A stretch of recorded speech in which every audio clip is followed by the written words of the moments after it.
From the Shooting from the Lip studio in Louisville, Kentucky, it's the KT Unearthly Show with your hosts, Kevin Hale and Tiffany Mac.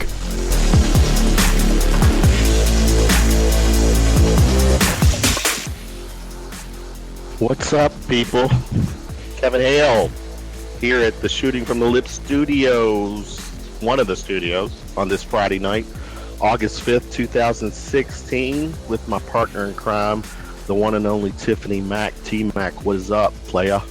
Well, let's just say I'm here, I am present, I am ready to get the show on the road. It's been a crazy week, and I missed you because I did not get to speak with you all week. We have not, it's like... do our Monday, Wednesday show. It was weird. It was just... Yeah, I had a conversation with Greg last night, and he's like, where's Tiffany at Wednesday? And I said, I told him that, you got people in town, and, I told him it was a little odd because since you and I have connected at, January, February, whatever, we have had dialogue almost every day, in some shape or form. And then our show took off in April. We talk every day, show stuff. And then this week, we haven't, and I was like, man, it's like there's a void. So here you are. I'm glad to connect. Well, see, that's funny that you say that there was a void, because I did try to avoid you all week. Screw you, Tiffany. But I know. How has the week been because you've got out of towners with you? Oh yeah, we've got a family in from Boston that we met on our honeymoon. Oh, and wow.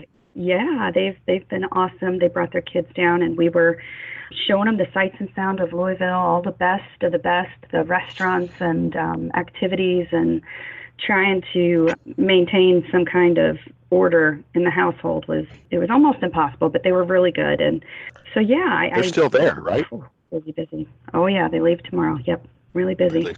But yeah, it's been very busy, and I've been looking forward to tonight because we have an incredible guest. So we have an incredible guest, and this is kind of your break from reality as we shoot the shift. We shoot the shift. Reality. I'm looking forward to our guest tonight. I came across our guest, Grant Cameron, author, investigative writer. He's affiliated with PrudentialUFO.com. I came across him on Facebook, and once I found him on Facebook and started following him and saw everything he was involved with, it was like, yes, I've got to reach out to him. And actually, he's a guy that I booked him for the show, I want to say a couple months ago, and we were just pushed out until I don't know, maybe between his schedule and ours. So yeah. Did you notice the music at the beginning, Tiffany? The sound of it, did it sound different to you? Yeah, just sounded awesome. Well, here's the thing. Are you trying something new? Yes, it's the same music, but we do our shows on Blog Talk Radio.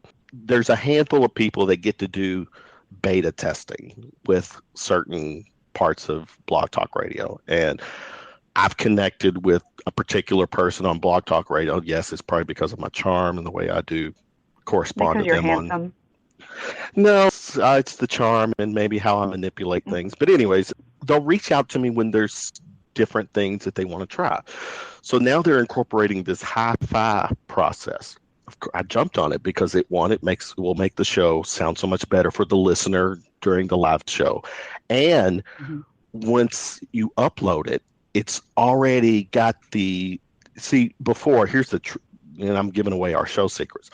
When we do the shows, before tonight, I would have to chop off the music intro that I start with and incorporate the true stereo version of it. So when I upload it, it sounds so much better. It doesn't sound like an AM station. It sounds like so I do that. I don't have to do that now because of the hi-fi feature. That's that's kind of digressing. But as a producer of the show, I like that feature. But like I said, we're live via Blog Talk Radio.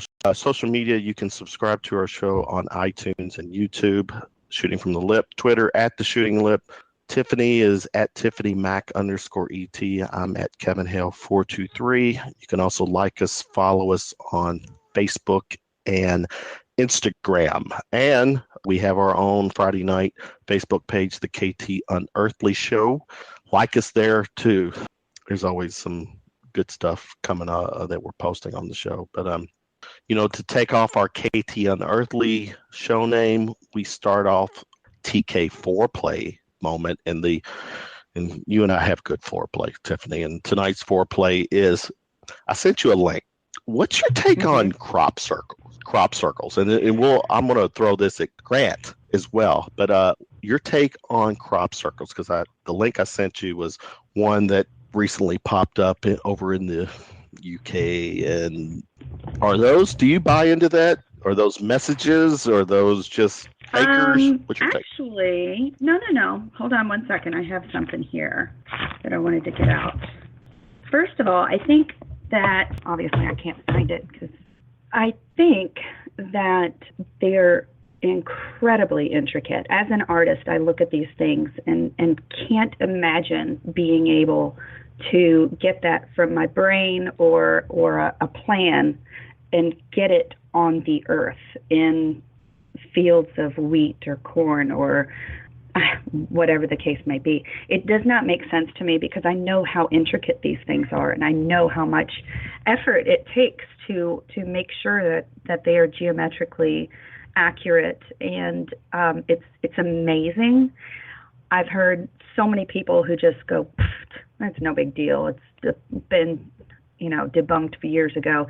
And it's like, are you serious?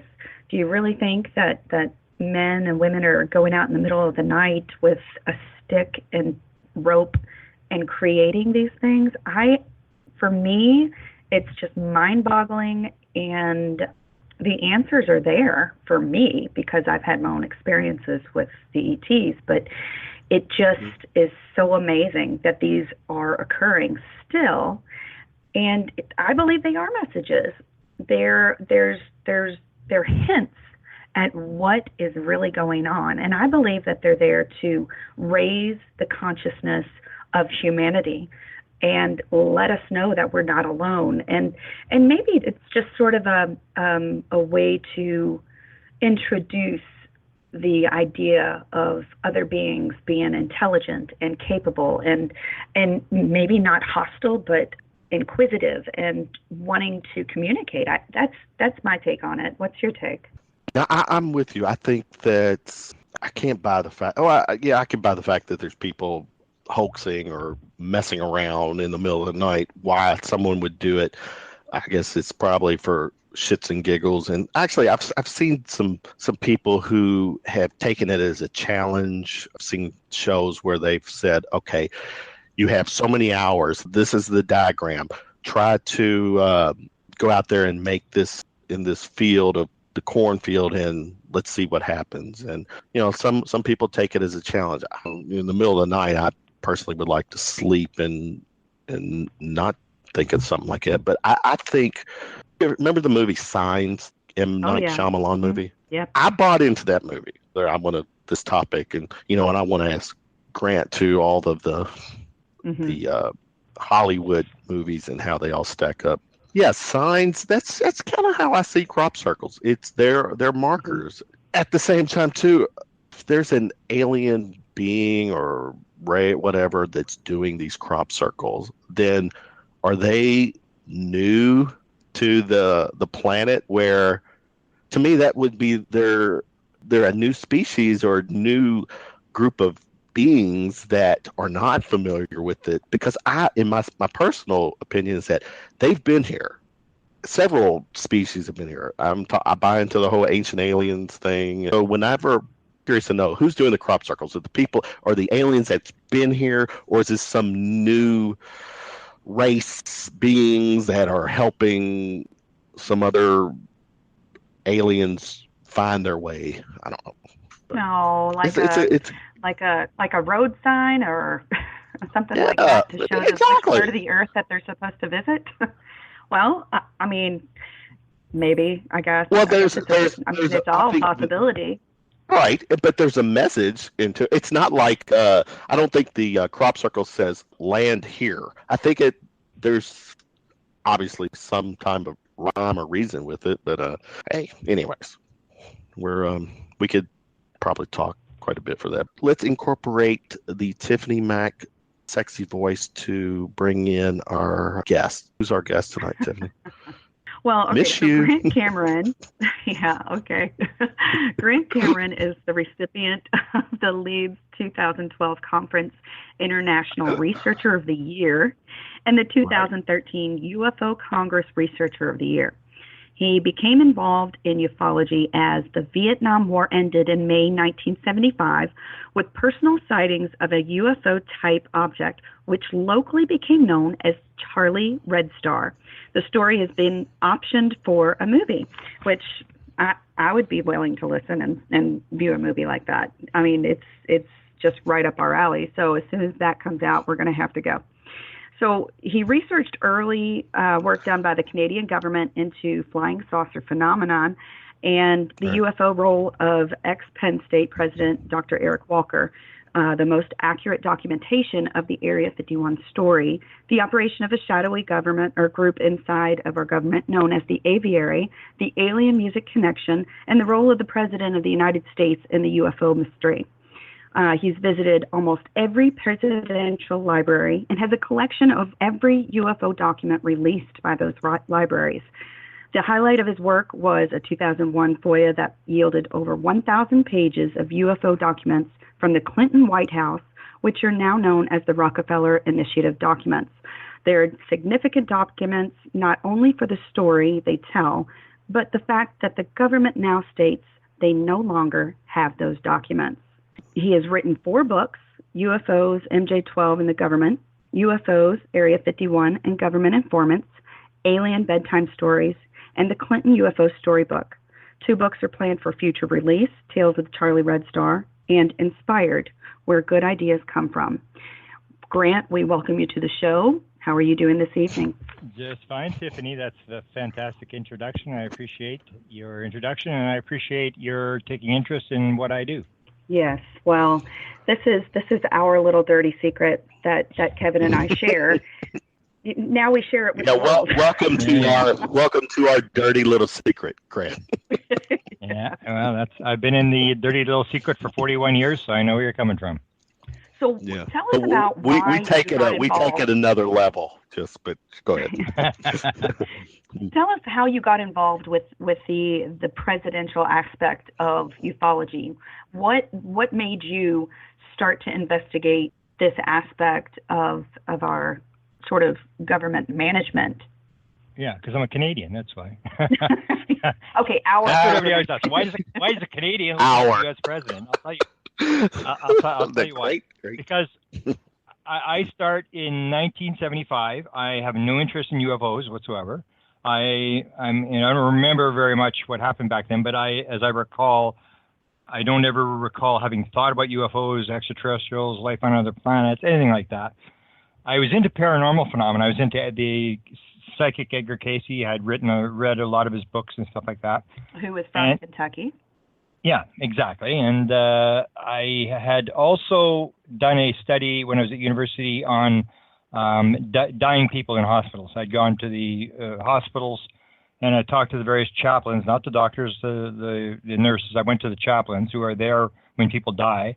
And I basically asked all the weird questions like, does anybody ever predict their death as Edgar Cayce did?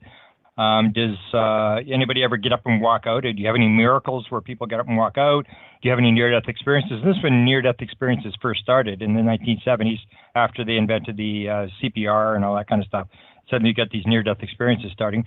And, various questions like that, anybody have, as happened to my father later, a couple of years ago, where the person's dying and someone comes to greet them a couple of days before they die. So I had an interest in that, but what had happened was there was a town called Carmen, Manitoba, which is maybe about 25 miles north of the American border.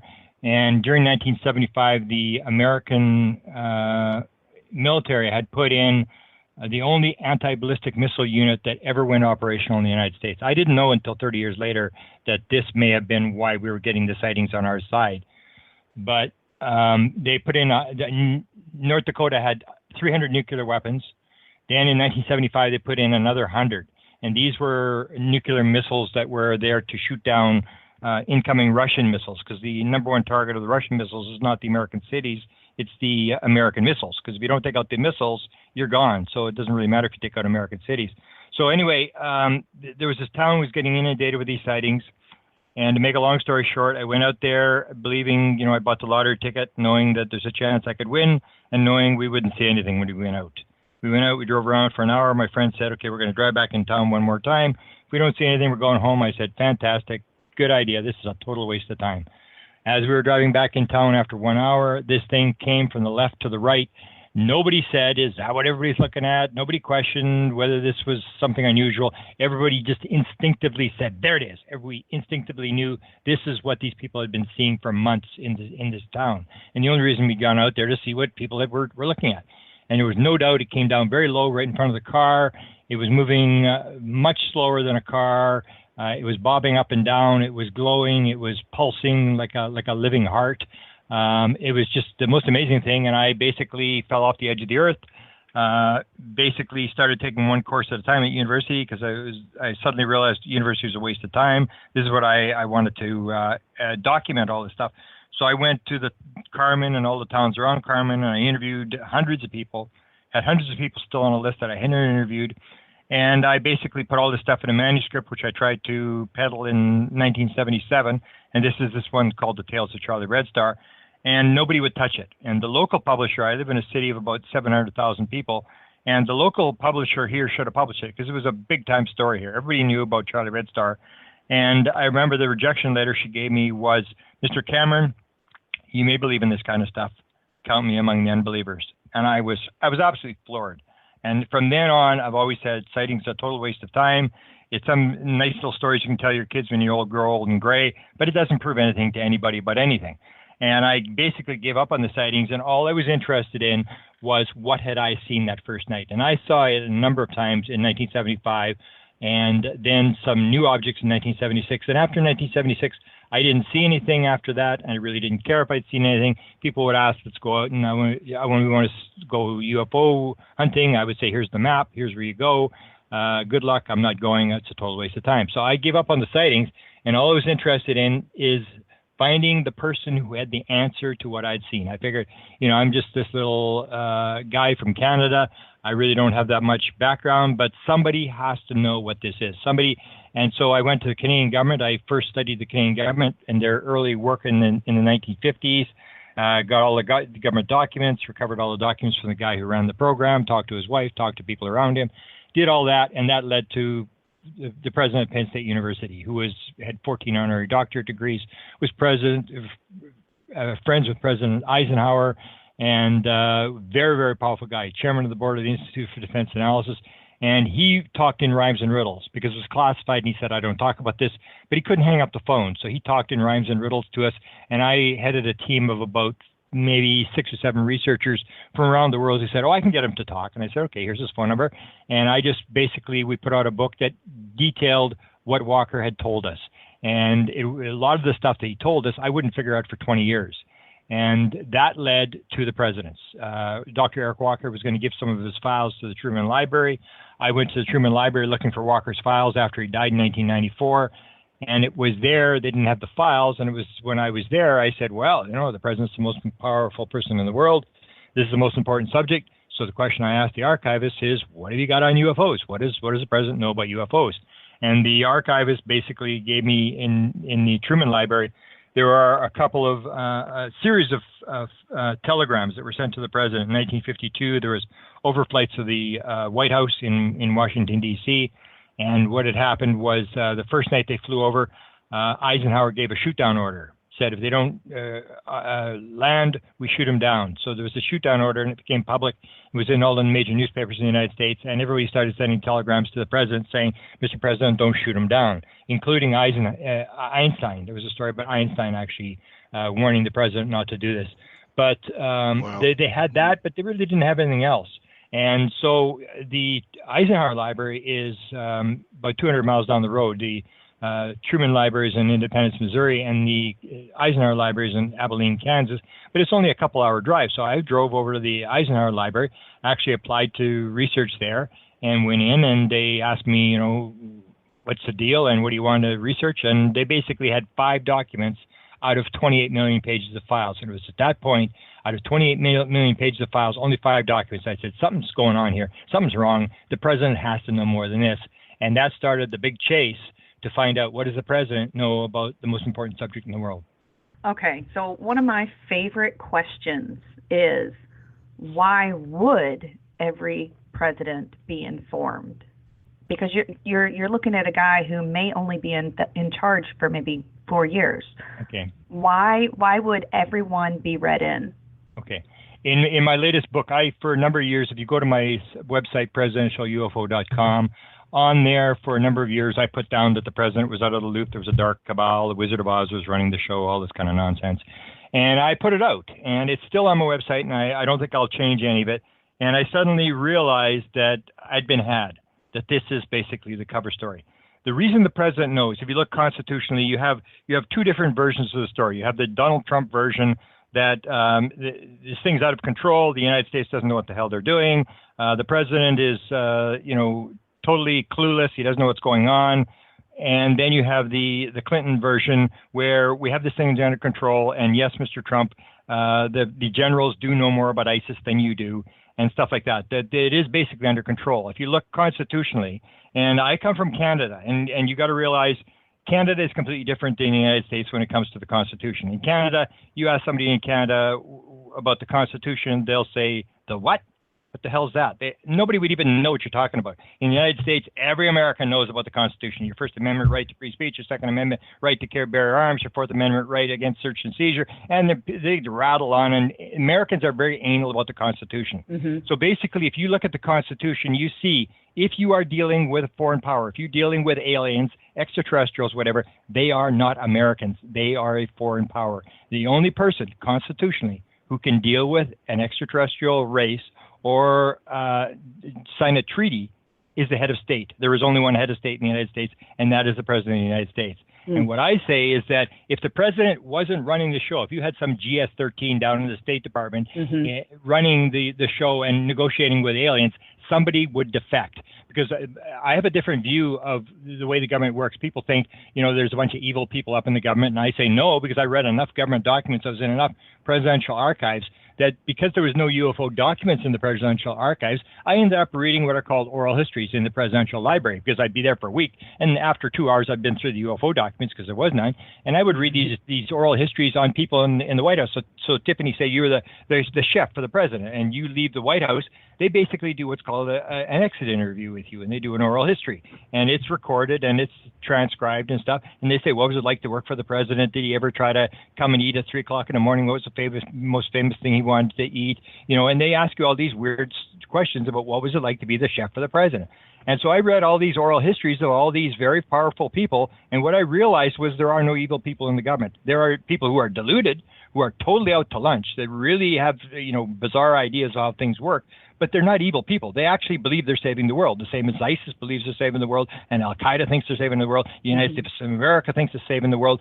And so that is the thing that I realized, is that if this thing was not being run by the Constitution, somebody would defect. And there have been 13 presidents who have dealt with this.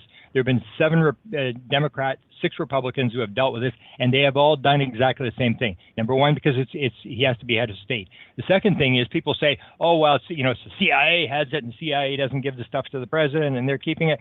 And I say, just go and Google search CIA and mission statement. Find out what the CIA does. They don't sell Trump steaks. They don't sell cars. They do one thing only. They provide the best intelligence possible for the President of the United States. They work for the President of the United States. The President is in charge of all 17 intelligence agencies in the United States. All they do is provide intelligence to the President, his executive, and the Joint Chiefs of Staff, and the 2 heads of the intelligence for the Senate and the House.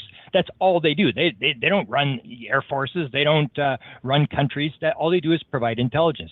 So he's the head of the intelligence agencies. He's also the head of the military. So if you say, well, the military is covering it up and they are not reporting it to the president, that's insubordination. Every high-ranking government official and military official takes an oath to obey the law and uphold the Constitution. The Constitution says the president is the civilian commander of the U.S. military, and you are to salute and you are to obey the president. So he's at the top of that pyramid as well. If you're saying it's some element of the government, the National Security Agency or something like that, he's also the chief executive officer of the government. So it doesn't matter what pyramid you go up through the power, the president is always at the top of the loop.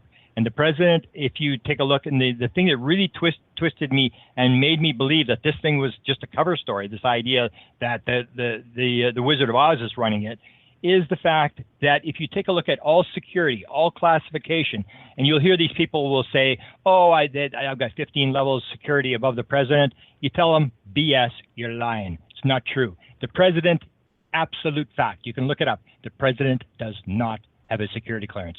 The president can see whatever he wants. The president is in charge. The president is the one who set up the security clearances. It started with an executive order 8381 under Roosevelt, 1940, to protect the secrets during World War II. And basically, he set up the secret, confidential, and restricted as classifications to protect secrets. Truman added top secret. Eisenhower added security for national security, which made the whole thing take off. The president, it's all controlled by the president. So all the security clearances are controlled by the president. All the classifications are controlled by the president. All security and secrets are done by executive order. There is only one person who writes executive orders, and that is the President of the United States. It's not controlled by Congress. It's not controlled by law. It's controlled by the President of the United States. So all the secrecy is his. It's run by the President. And when I realized that what they want you to believe is they want you to believe the Wizard of Oz is running the show. Because, Tiffany, you can't interview the Wizard of Oz. Mm-hmm. So you're just going to sit there and say, oh, there's a Wizard of Oz is running it. Isn't this a terrible situation? But if you know the President knows, and if you listen to what Barack Obama has said, you know the president knows. If you know the president knows, then we all know. I even know the president's phone number. We know how to get a hold of the president. We know where he lives. And once they start asking questions to the president, then if the president breaks down and says, yes, he's been briefed on the subject, it's over. Mm-hmm. Because you do not brief the president on a subject that doesn't exist. Everybody's going to go, what? He's been briefed? And then suddenly you're going to have the Washington Post, the New York Times, and everybody putting on 15 reporters to get to the bottom, to go there to their high-level military sources and get to the bottom of the story. The reason that the cover-up continues to exist today is because everybody still thinks that there's nothing to it, that the president doesn't know anything. But if you listen to Barack Obama, he said in 2012, he's in Roswell, New Mexico. And he says in Roswell, New Mexico, he makes the Roswell joke because it used to be a swing state. It's not a swing state anymore, but it used to be a swing state. So every presidential candidate would end up in Roswell, New Mexico. And when you go to Roswell, it doesn't matter whether you're Bush or Obama or Clinton, you've got to tell an ET joke. So Obama tells us his alien joke, and then he hesitates, and he's talking about Roswell. He makes a joke about Roswell, and then he hesitates before he goes into the speech, and he says, we'll keep our secrets here. Now, if Obama knows, everybody knows, because he's the most left-wing president that's ever come down the pike. And if they've told Obama, they told everybody. And he's made a number of statements. To Kimmel was another one. Bill Clinton is always making this statement. Bill Clinton says, oh, I don't know. I tried to find out. I'm embarrassed. I tried to find out. I couldn't find out anything. And then they ask Obama. He comes on the same show, and so Kimmel says, I asked Clinton. He was on the show, and he said he couldn't find out anything. What about you, Mr. Obama? What did you find out when you got sworn in, when you looked for the UFO files? And he says, and when the review was done by Ben Hansen, a review was done by, he runs Fact versus Faked in Hollywood. He did the review and showed that when this question was asked of Barack Obama, he was breathing at 42 times a minute. He was hyperventilating. He was petrified when this question was asked about what did you find out? And he said, I can't reveal anything. If there was nothing to it, if there was nothing and he didn't know, he would just say, I don't know. I have no idea. I looked and I couldn't find anything. What's the big deal? But Obama will not lie. He's made a number of statements to a number of people. He walks around it. He jokes about it, but he never does lie about the situation. Whereas Bill Clinton just basically says, I tried to figure it out. And the same as you get Hillary Clinton. If you take a look at the change that's happened now is Kimmel asks Hillary the same question. Bill Clinton said he didn't know. I had your husband on the show, and he said he couldn't find out anything, and he tried to look, and he couldn't find out anything. So what about you? And she said, well, I'm going to look again. Didn't disturb her at all, as if she knew where to go and what was going to happen, that something has changed between the time that Bill Clinton was in office and Hillary coming into office. And the reason they want to protect it is because I wrote an article and it's on my website called The Reason the Government Has Decided Not to Tell You the Truth. And it used to be called the 64 Reasons Why the Government Has Decided Not to Tell You the Truth. And it's more than that now. But what it basically goes through is all the things that the president, if I were to give you, Tiffany, the briefing, I would scare the living daylights out of you. I would say, so we don't know, Tiffany, I'm not sure, but the stock market could melt down. And we would not know how to stop it, because when 9/11 happened and they shut the stock market, the only reason they could reopen the stock market is because they made a statement and said, anybody stands up on a plane and tries to hijack the plane, we're going to have marshals on the plane and we're going to shoot them. Mm-hmm. And it sort of says, oh, we got this thing back under control. But the UFO thing, they do not have control of the situation. So if I'm briefing you and I say, well, stock market will melt down and we can't stop it, and we could have some panic, and we could have, this problem and that problem, and the Russians will gain by knowing this, and we'll have to give the technology to Al-Qaeda, and ISIS will get this technology, and they're not going to try to clean up the world with it. They're going to try to kill people with it. And you say, but Mr. President, the other option is give us another 5 years. We still don't know all the answers. Give us another 5 years, and we'll have better answers than we have right now. We can drill another oil well in Alaska. It's a 4.9% unemployment. It's not the end of the world, Mr. President. And the president will go, yeah, okay, drill another oil well. Let's hold it for another 5 years, because it's like the economy. It's a very difficult situation. And so what they do is the same as the economy. They just keep kicking the can down the road and postpone it, although they do this gradual disclosure, which I've been talking about for a number of years, where they are actually telling us the story. They are actually giving us the details of what's going on and protecting the classified material. You did bring up Eisenhower. So one of the most persistent stories of President Eisenhower is that he visited Edwards Air Force Base in early 1954 and either viewed bodies of dead aliens or the wreckage of the craft, or actually met with live aliens on some sort of diplomatic mission to Earth.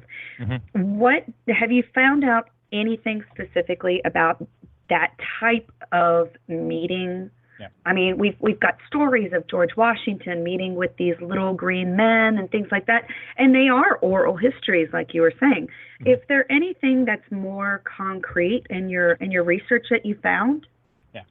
Yeah, that's one of my favorite stories, because I actually went to the Eisenhower Library on a number of occasions, and I pulled every single file from that February the 20th, 1954 encounter in Palm Springs, California. And what I can confirm is this: the president did disappear. The president disappeared on Saturday afternoon. He did not reappear until Sunday morning. And he had said to his secretary in her oral history, she talked about the fact that he absolutely hated church. But he had reappeared on Sunday morning at church. But between Saturday afternoon and Sunday morning, he was gone. And they actually had to call the press secretary back from the other side. He was at a barbecue on the other side of Palm Springs to calm the reporters down, because one of the reporters, a New York reporter, had actually started a wire story and stated the president had died of a heart attack, and they had to get this thing off the wire. So the press did pick up on the fact that the president was gone. He was gone somewhere. So there's no doubt the president disappeared. Now, the story that gets put out in the UFO community is this, I hate to refer to it as a Donald Trump story, but it's like the crazy story that makes no sense whatsoever. It's like, well, he met with Greys. Now, the Greys did not appear till 1960s. They were not did not become a public issue till 1965. So that's one of the problems. The other problem is they say, well, he met with Greys and he made a treaty, and to abduct people in exchange for technology, which has big problems. Because number one, and I've interviewed a lot of these people, Betty Andreasen and her husband Bob Luca, they were abducted in 1946, both of them. Colin Andrews, who was the head of the crop circle, who invented the crop circle phenomena, 1950 was abducted. Leo Sprinkle was abducted in 1940. So they were abducting people long before 1954. They did not need Eisenhower's permission to abduct people. And the other thing is, if you're going to make a treaty with the Greys, and everybody who's dealt anything with the Greys and knows about the abduction experience, the Greys don't listen to anybody. They don't talk to anybody. They're not interested in talking to anybody. What do you do if the Greys break the treaty? What are you going to do? Take them to court? This is nuts. And the other thing is, why would the aliens, and I hear this all the time, why would the aliens give the Americans advanced technology, which the Americans will then try to turn around and shoot them down with? This makes no sense whatsoever. If you want to know the true story of what happened at that meeting, if he did meet with aliens, and I say there's a chance he did go to Edwards Air Force Base and did meet with aliens, because there was a number of stories that occurred right after that. Some of the UFO groups were putting out a story 2 weeks after this event took place and said that, yes, he did meet with aliens, but it was Etherian-type aliens. It was ordinary-type aliens, not the gray aliens. And the fact that they levitated stuff across the table. And I say, if you want to know what the deal was about, it was probably about the number one message from the aliens in the 1950s was stop the nuclear tests, to stop this thing. And if you take a look at a week after June the 20th or February the 20th, you take a week after that and look in the Pacific at the first test, first Castle Bravo test. It was a test. It was supposed to be 5 megatons. And they miscalculated deuterium-7. They thought it was neutral. It wasn't neutral. It turned out to be 15 megatons. They absolutely wiped the island that they detonated on disappeared. The wind was going in the wrong direction. They contaminated 2 islands. One of the islands that they contaminated, 95% of the people on that island got thyroid cancer. They are still off the island. The Americans have paid $1 billion in reparations to those people. They contaminated a Russian fishing trawler. 15 people eventually died on that thing. The Japanese still protest today. They still have a yearly protest of this detonation of this test. It is the most ugly radioactive contamination disaster in the history of the world that happened a week after. So I say, if they did meet with aliens, the reason he met was the aliens are saying stop the nuclear tests. They knew what was going to happen, and he said, we'll do what we want, get lost. And they ran with the test, and this massive disaster took place. So, I mean, this is obviously the most important topic on the planet when it comes to something like that.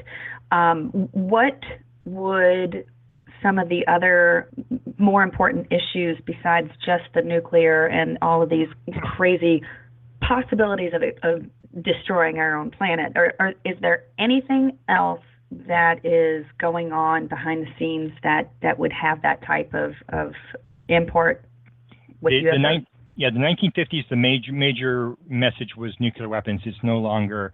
If you look at the free survey that was done by Edgar Mitchell's group with 2,500 experiencers, the number one message, I believe, is oneness.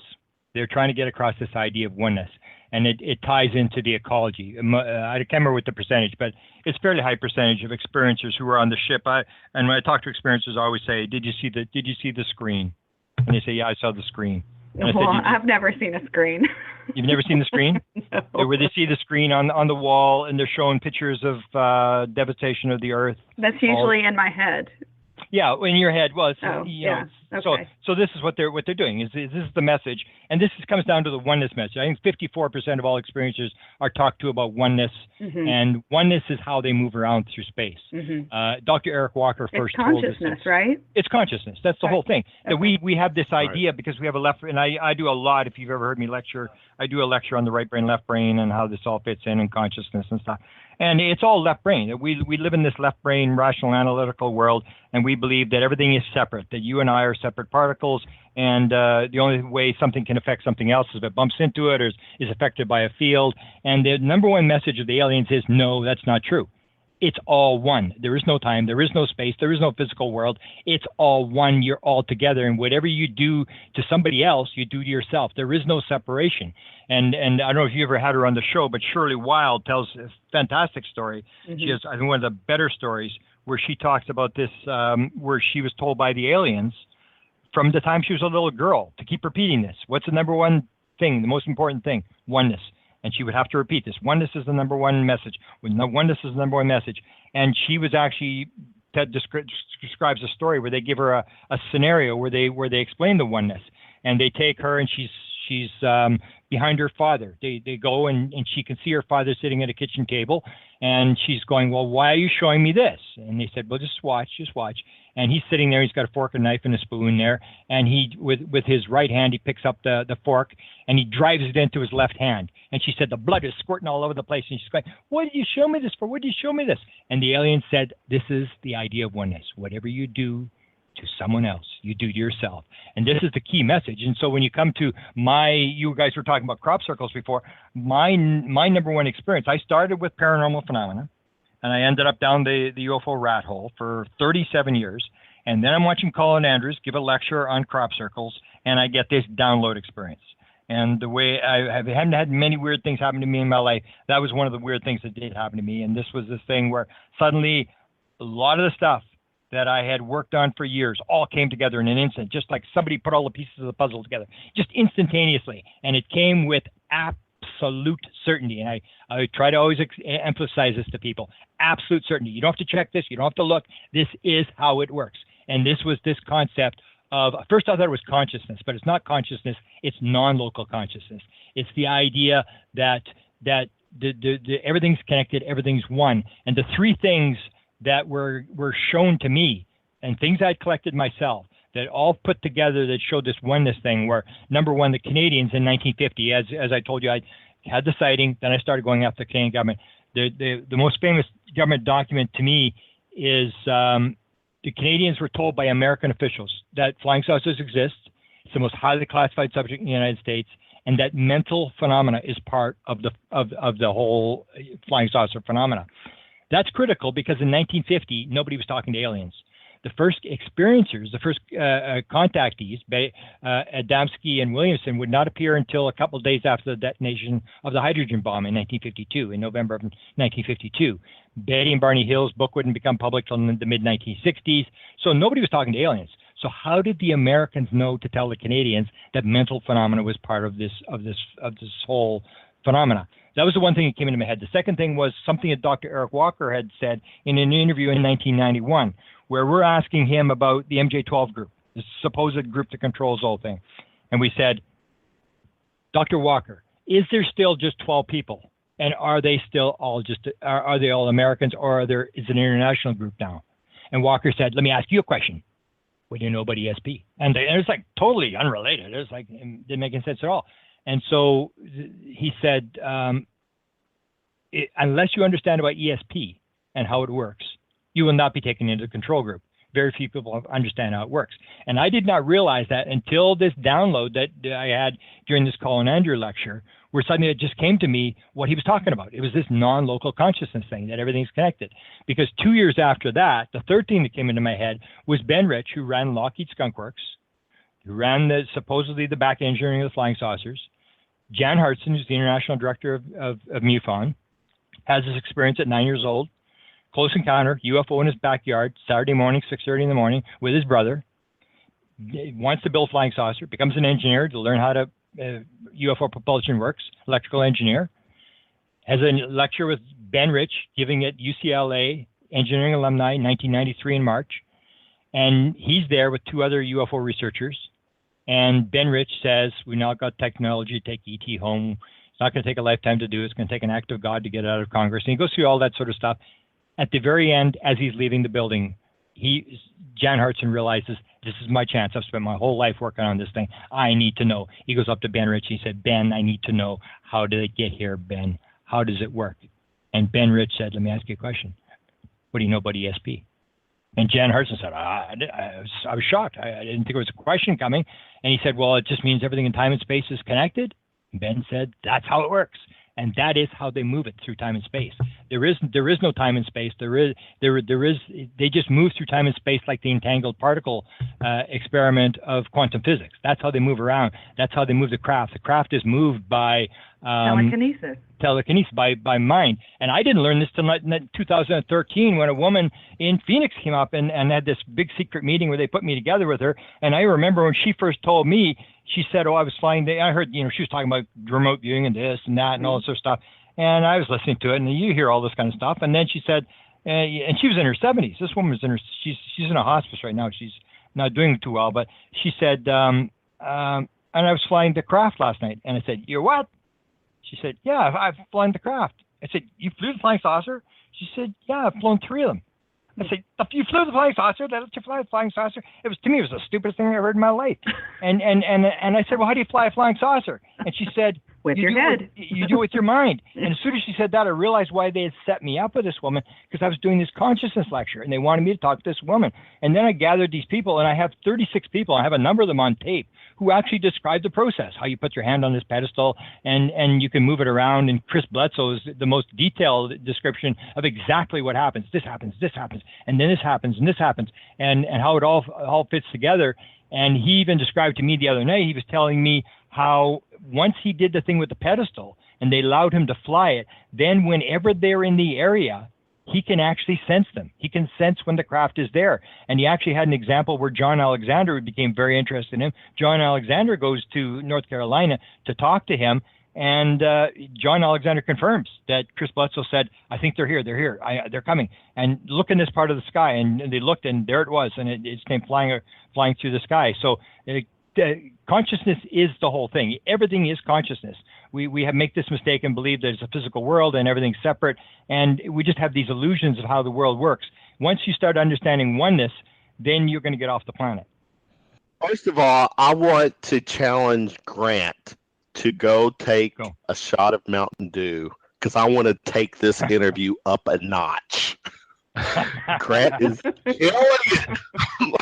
No, actually, I wonder if we should do it this way. Grant, go take a shot of Fireball, maybe, because I bet you what pisses Grant off, Tiffany, is like social media to get on like Twitter. Grant can only type in 140 characters at one time. I bet you that pisses you off, Grant, that you could. Yeah. Okay, you don't. There you go. You don't do Twitter. That's probably the reason why, because you can't say it all in 140 characters, can you? That's right. Here's the problem. The problem is I want to hear this guy's every thought, and I know there's just not enough time to hear anything. Well, no, actually, I think Tiffany, how you and I relate to 60 Minutes. Mm-hmm. I guarantee he can double it in 60 minutes. Oh yeah. I mean everything. Yeah. So it's good stuff. But let's go back. Here's the thing with the whole government grant and the president who supposedly has. I'm going to challenge you on this. I'm not so sure Obama or any president has carte blanche at everything that goes on this planet or in the U.S. I do think there is the group within the group, the government within the government, whatever. And I've always thought that, my thing is that whenever there is a national crisis, Grant, who assumes control of the U.S. when there is an emergency crisis? FEMA, right? What's your take on FEMA, Grant? Well, this is have you read my article? I wrote an article on this just about a month ago. I talk about this thing with FEMA, and basically you get Paul Hiller telling this story that I had never heard. I was sitting beside him. I was just shocked when he told this story about the fact that the head of emergency measures in Canada was brought to Langley, and he was briefed, and he was made to sign all these papers, swearing his life away, that he would never talk about this kind of stuff. And this guy's dying of ALS, of Lou Gehrig's disease. And at the end of his life, he has this story he's got to get off his chest, that he was taken to Area 51. He was shown the craft. He was allowed to go inside the craft, and he got a briefing. So the question is it possible that somebody, whoever's running the show, is briefing the head of emergency measures in Canada, and they're not telling the president? I don't think there's any chance that's happening. And Wilbur Smith is another one that in the 1950s who clearly knew what was going on. He told his son, I saw the bodies, I saw the craft, they showed me all this kind of stuff. And he was talking to American officials, and he said the hardware is not handled by the Air Force, it's handled through officials. And they said, where is it? And he said, I can't, I'm just telling you, it's not the U.S. Air Force. And so you have this situation where if the head of emergency measures is briefed, it tells us a number of things. Number one, that the president has to know. If they're briefing Canadians, they have to know. And it also shows this idea that I have, that you may have wacko people in the government, but you don't have evil people. They've actually thought this thing through. They've actually realized that whether aliens exist or don't exist, you have to have some sort of plan in case they do exist. Because if they do exist and this thing breaks and there's a crash you can't control, or if the aliens land on the White House lawn or whatever, you better have a plan, because a lot of things are going to go south very fast. You're going to have to throw a lot of money into the banks. It's going to be like the British leaving the EU. You have to prepare for this kind of stuff.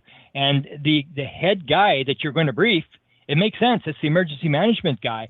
And so when I heard him tell this story, like the bells went off, because I know, and I'd written this story back in 2009, and I put it out there. It's if you go to my website, the Presidential UFO website, under the Johnson section, you will see I wrote a long section on what happened with President Johnson during the Kecksburg crash. And I go to the Johnson Library and I'm looking for, November of 1965. Where was the president on the night of the crash? Where was he on the morning of the crash? And I realized this thing that the morning after the crash, it happened on the 9th. On the 10th, everybody that was anybody showed up at the president's ranch. He was in Austin at his ranch, and the Joint Chiefs Staff showed up. The head of defense showed up. NASA, who was supposedly at the crash, was there. The head of Pennsylvania was there. The head of FEMA was the first meeting he had when he went back to the White House. And you see this sort of thing, and it sort of made sense. But the key was to that whole story that I realized when I heard that the emergency management guy in Canada had been briefed, was that during the Kecksburg crash, there's actually a file in the Blue Book files. And in that file, it talks about a message that comes from Project Bluegrass. And it says that in Michigan, there was some material that was recovered. And they're passing this stuff into the Blue Book as this crash thing is taking place, that there's other material that has come down in Michigan, and they should look into this.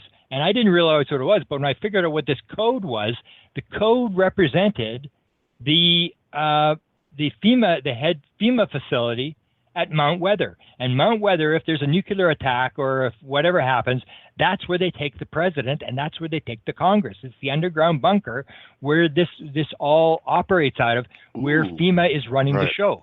And so, but the thing is, it's still done by executive order.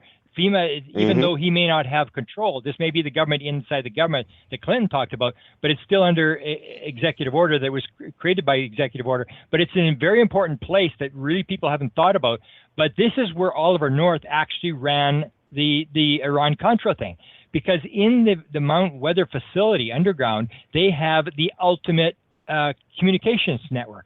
Because if you have a nuclear attack, you have to have this flawless communication network that has contact with all the embassies, has contact with the White House, has contact with the Joint Chiefs of Staff, has contact with all the different military facilities and stuff. And that's the main organization that has this communication network. And Oliver North was actually using the FEMA communication network at Mount Weather to bypass the Iranian embassy, to the American embassy in Iran, that they could bypass the regular communication networks. That's how they were running it. So they were actually using this communication network. So it made a lot of sense. If you get the Canadian guy, head of emergency management, would be the equivalent on the Canadian side to the head of FEMA. And FEMA makes sense that if there's going to be a crash, if there's going to be something that's happened, it is FEMA that's going to run the show. And FEMA, and things I learned was that FEMA, everybody thinks, the black budget and they can grab money from everybody's budget, whatever. Actually, FEMA grabs money from the black budget. Any money that isn't used up by the black budget or the Defense Department is sucked up by FEMA. That nobody even knows what FEMA's budget is. I mean, just this sort of out of control type thing that does make sense. That this is, I would say, where they are running it, because there are no documents. You need a top secret security clearance even to get into Mount Weather. Forget about what you're doing in there. Top secret security clearance. This is one of the most secret places as to what they're doing. There's no FOIA. You can't get documents out of there. So it's a very important part of the whole story, that it may not. So it may be. It's sort of like the government inside the government. That maybe what Bill Clinton was talking about. Did I answer your question? I'd say. I think you answered my question on several levels. Great. that was actually. But I'm gonna give kudos where kudos need to be given. Distributed. I'm an X-Files. Yeah, exactly. I'm an X-Files guy. The X-Files movie back in 1998. It was in between season 5 and 6. is the one who Chris Carter, the creator, the mind behind the X-Files, wrote it, and he's the one that threw the FEMA. That was a line in the X-Files. And when I watched the movie, which I was a fan, and I was like, that was the dialogue, that was the storyline, is that FEMA is the group behind the scenes. And it made sense. And, hearing you talk, it's like, yeah, you're right there too. But I'm glad you told me that, because I didn't know that. Yeah. Because he's a smart guy.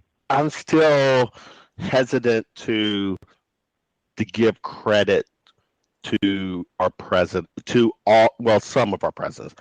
I don't think some of the presidents have access to all of this information. Here's a take. What about Kennedy? What's your take on JFK? Did JFK? Well, this is where in the UFO community the UFO community people. I mean, it's like listening to Donald Trump talk. When you listen to the UFO community when they start, they say, okay, and even Edgar Mitchell talked about this. Okay, Eisenhower's the last guy. Eisenhower made the famous last speech, beware the military-industrial complex. He lost control of the whole thing. Stephen Greer says this. All sorts of people say this. Oh, he lost control of the situation. And then, in the same breath, the same people tell the story that Kennedy had the material, and he was going to give it to the Russians, and they whacked him because he was going to give it to the Russians. Well, you can't have it both ways. You can't say Eisenhower lost control and nobody after Eisenhower knew what was going on, and then say that they whacked Kennedy because he had the UFO stuff. He either had it or he didn't have it. I say he had it. And there's a number of incidents that Tim Good talks about the case where he talked to the head pilot for Air Force One, who told him the story about Kennedy being flown to Florida to see the bodies. And in my book, the Clinton book I wrote, I have an appendix where I go through all these different scenarios and say, if you don't think the president knows, then you got to explain this. Okay, Kennedy goes to see the bodies. And Tim Good's a fairly reliable source as to who he talked to. Jackie Gleason is shown the bodies by Richard Nixon. Jimmy Carter says to Shirley MacLaine, I wanted to put it out in front of my intelligence people, and I wanted to put it out there to see how the people would react. But he's told Shirley MacLaine I couldn't, and I won't, which means it's indicated that he knew what was going on, that he wanted to put it out there to see how people would react, but he couldn't.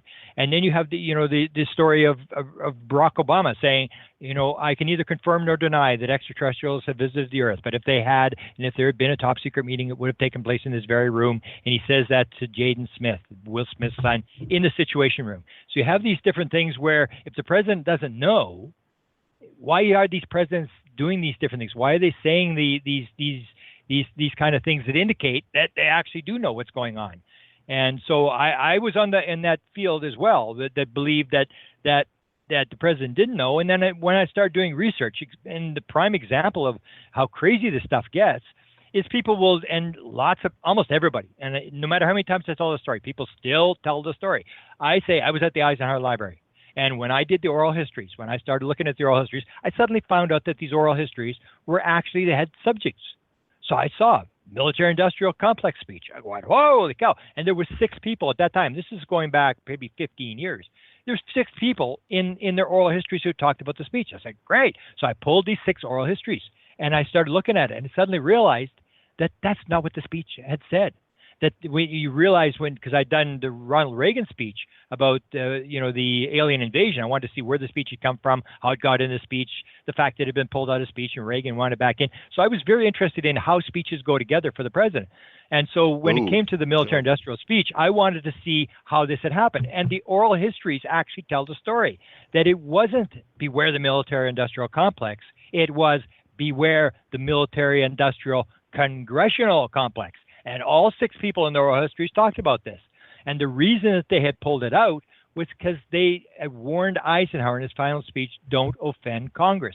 So they took the congressional word out of the speech. What it actually meant, it wasn't beware the military-industrial complex. It was beware the military-industrial congressional complex, that congressmen were setting up deals. And the prime example I always tell of this is the Abrams A-1 tank. Congressman gets it in his district. He's got 10,000 people or whatever working in his factory. And suddenly the Army decides, They don't need tanks anymore. We don't want any more tanks. And there was actually an article that was written was called Tanks But No Thanks. And they could not stop these people from building tanks. They kept building tanks because the congressman was blocking it. The congressman had 10,000 jobs in his district at stake. That's what he was warning about. And it talks about this in these oral histories, that he was really upset about the fact that once you tie in the congressional districts, representatives and senators into this military-industrial complex, you can't shut it down because these congressmen are going to keep it going even when you don't want it, and it's just something that will accelerate. And he had to take the word congressional out. But as many times as I tell that story, people still use the thing and say, oh, it was the military-industrial, and he was warning about the UFO stuff, and he'd lost control of the UFO situation. And they're totally disregarding what the actual speech said. So, okay, you mentioned Reagan, but didn't he actually have UFO sightings of his own? He had a personal knowledge about this before becoming a president. How does that even tie in? Well, Reagan was very interested in the subject. He had two sightings. One was the one with when he was in the plane, and he tells this Painter or whatever the guy's name was to fly after this thing to chase it. The other one was even more dramatic. And this is one that I went to Shirley MacLaine, and I got her to confirm whether the story is true. The second one, and Steve Allen tells the story, Lucille Ball told the story in her book. If you look at Lucille Ball's autobiography, she talks about this fact that Reagan comes into this party in Los Angeles. He's I think he's the governor at the time, and he's in Sacramento. He's coming down the Coast Highway. He comes an hour late or whatever, and him and Nancy are all excited, and they're talking about this UFO, and they've seen this UFO and stuff. And she said, I always wondered whether Reagan would have been elected if people had known he'd had that UFO sighting.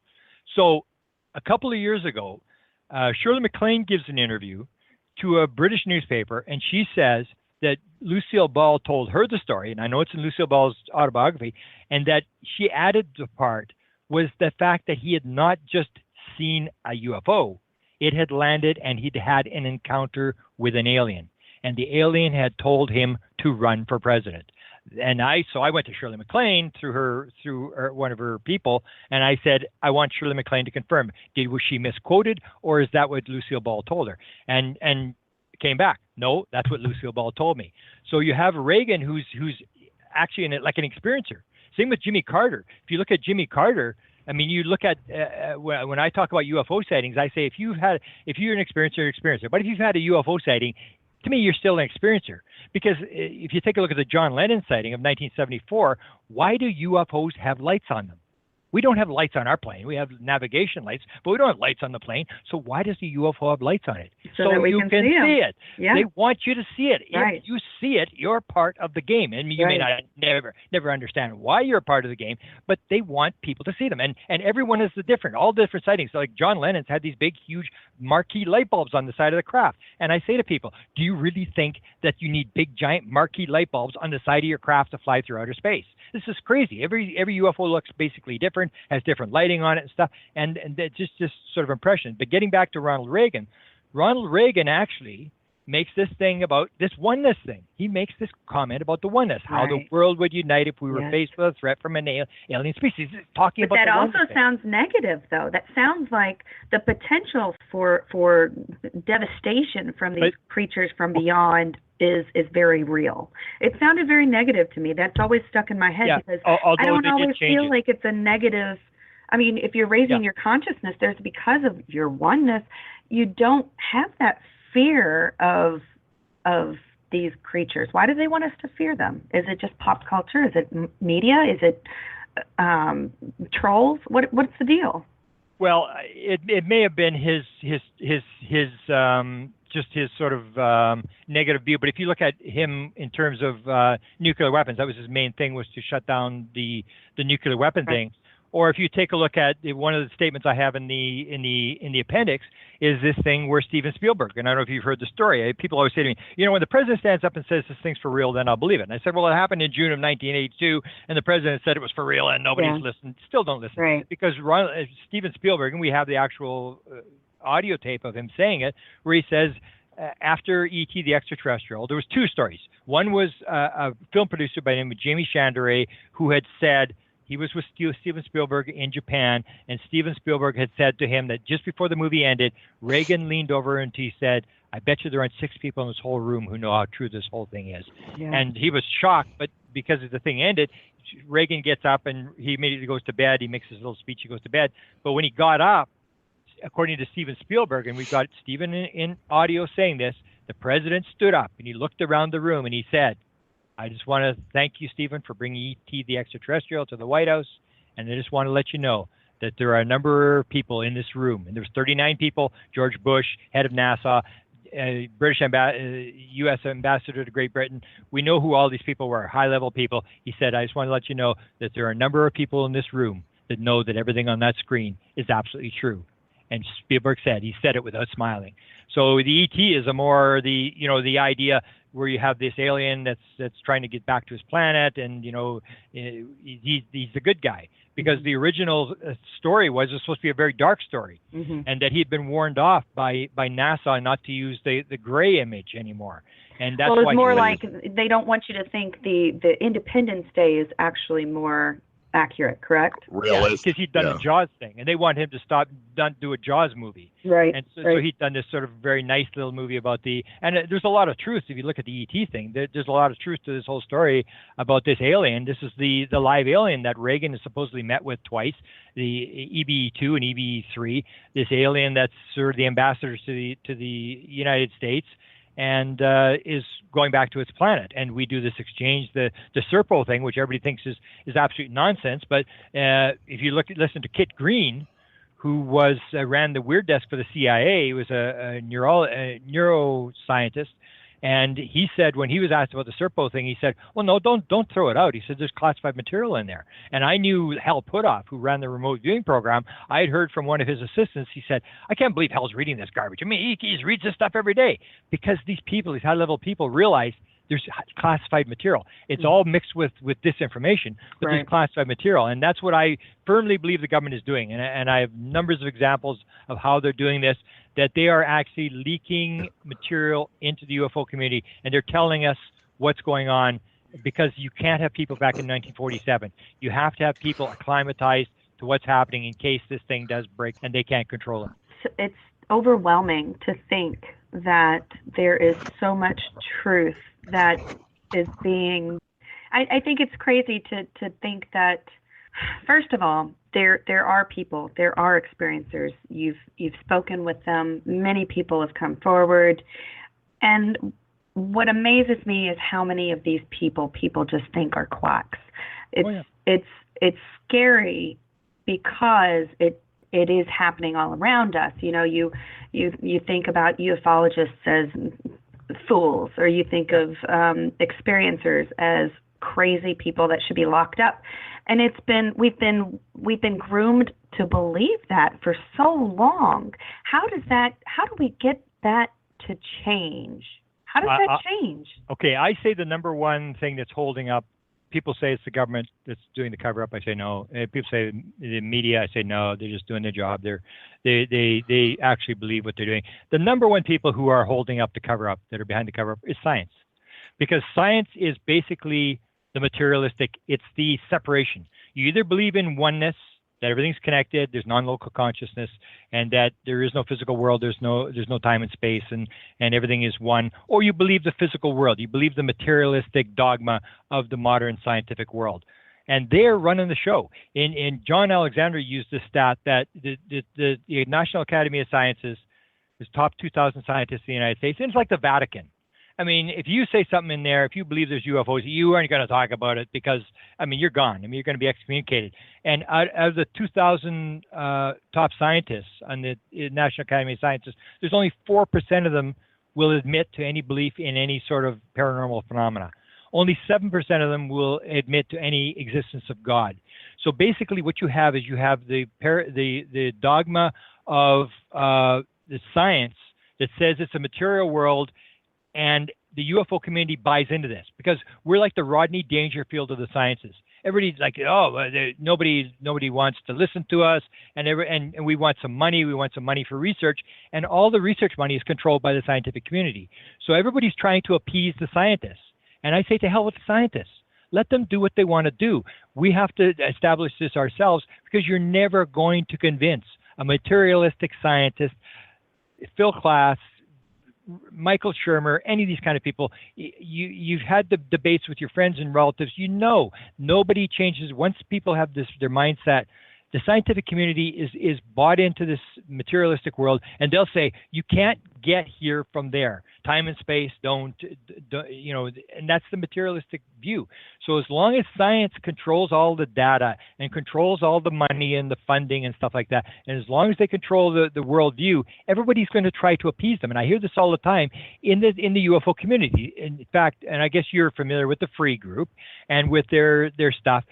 The two top groups will have nothing to do with free. And one of them is one of the criticisms they have is, well, these experiencers just believe that they've been taken aboard, and that's not science. And it's like, well, hello. I mean, everybody just believes.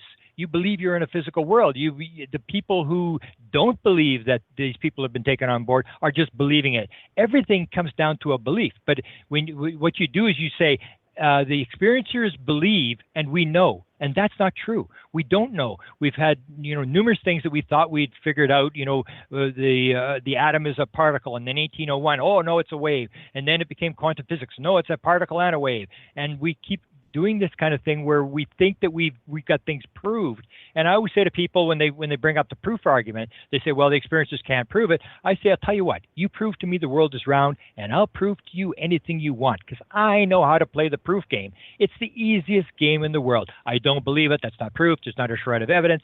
And they go through this whole thing. So it's science that's basically holding this thing back, that's blocking this thing, because they control the world. As much as we don't like it, people want research money. They want, even in, you have guys like Josephson. He won the Nobel Prize in physics.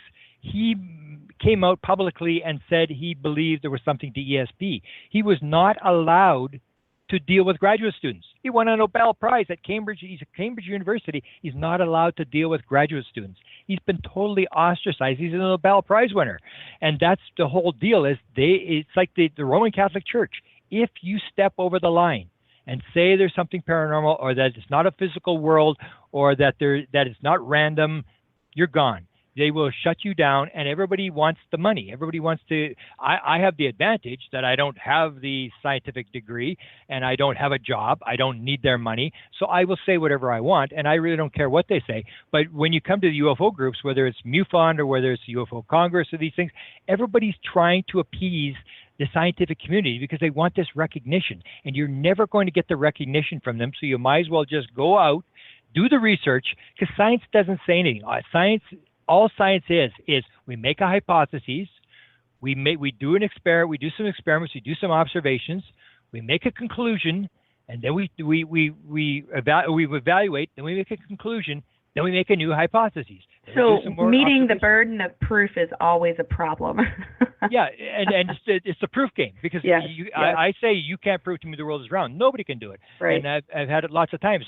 Is they use this proof game, and we always fall for it, but because people want research money, because they want to be accepted by the scientific community, because it's like 100, 500 years ago, you wanted to be accepted by the Roman Catholic Church.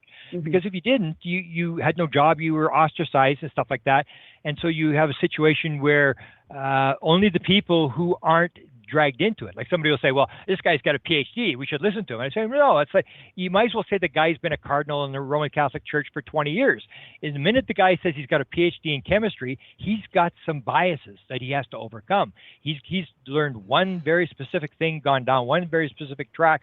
The people that have to solve this are people who really don't have any vested interest and can say what they believe, and they don't need anybody's money, and they don't need anybody's approval. And that, I feel honored that I don't have that I can basically say what I want and say that a scientist is full of it. I don't really care. They have no control over me. And I say they are the people who are behind the cover-up.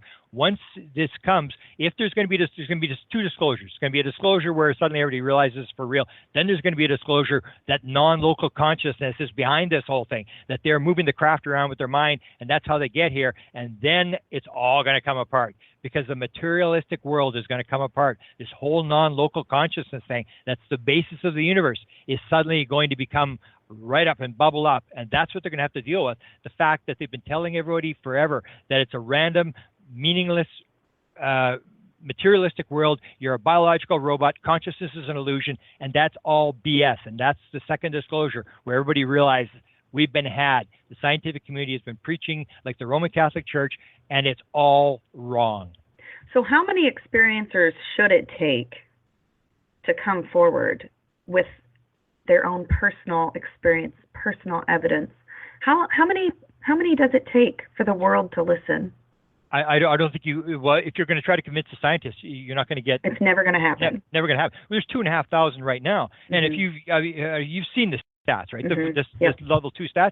I mean, these are absolutely dramatic. If you look at this, I mean, the materialistic world is gone. If you look at these level 2 stats, you know, the reincarnation belief, how many are psychic, how many have done healings, like half of them have done healings or have been healed, and you get this, like, the whole paranormal thing, and that's basically what it comes down to. It's Stephen King, who got a lot of his books through lucid dreaming. One of his books, I think it was The Dream Catchers, used this expression, which I say defines it all: SSDD. Same shit, different day. It's all the same thing. Paranormal phenomena, UFOs, it's all the same thing. It's all that. Once you can shut down the left brain, you pop into the real world. Or as Bashar, the alien channeler, says, when you go to sleep, you wake up, and when you think you've woken up, you've actually gone to sleep. And that's why they talk to you in your dreams, is because that's when you're in a dream, you're in the alien world, and that's when they can talk to you, and that's when they put images through to people, that it's this other world. And once we realize from this stage too, you would say, like, I mean, you look at these stats, and 13% of all experiencers say they've flown the craft. And if you talk to those experiencers, and I've tried to get them in stage 4 to ask this question about how do you fly the craft, they're all going to say, I guarantee you, they're all going to say, with my mind. They're with their minds. And if you ask the question, you know, how many of you have agreed to be in this situation? How many have recollection of before life? And I do the music thing, which I got dragged into as well, like the UFO thing. And I tell the story about the Moody Blues. You may not believe me, but the Moody Blues sold 70 million albums. And the Moody Blues told Colin Andrews, the crop circle guy, after a lecture, there was Mike Pinder and the lead guitarist told Colin Andrews this story about before they were born. And they remember before they were born, they were sitting in this room with some elder people, and they were told they were going to be musicians, and they were going to put lyrics in their songs that were going to change the consciousness of the world. And they knew this. And I say, all you need is one case that goes back before birth.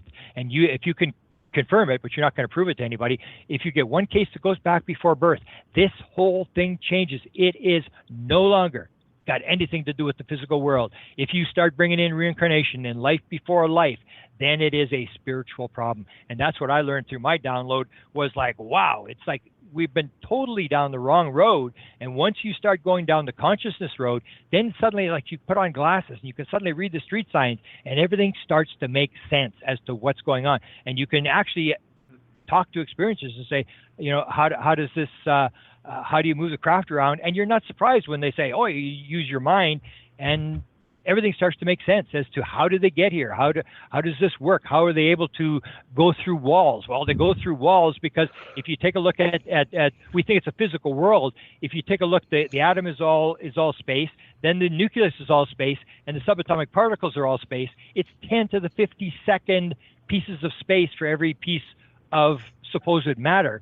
So if everything's space, how hard can it be to put something, a person who's all space, through a wall that's all space? You start to understand, once you start understanding how the world actually works, all the stuff that you see as paranormal and magical by aliens is just ordinary stuff. They just know some stuff about how the world works that we don't.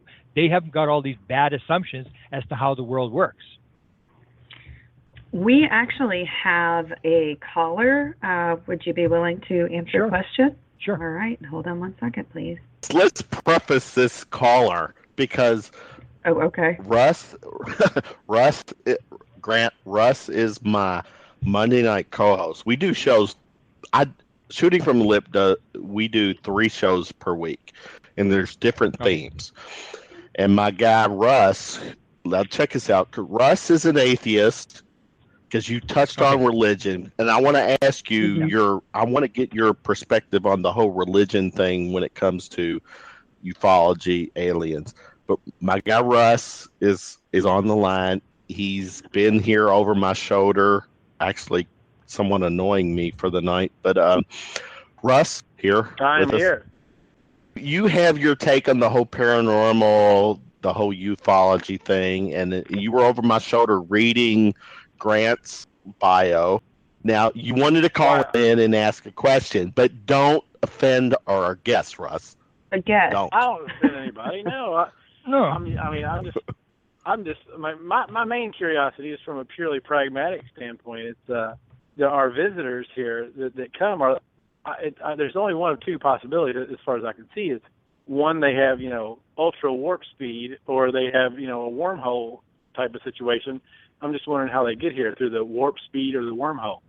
Well, you're assuming a physical world. There is no physical world. It's all space.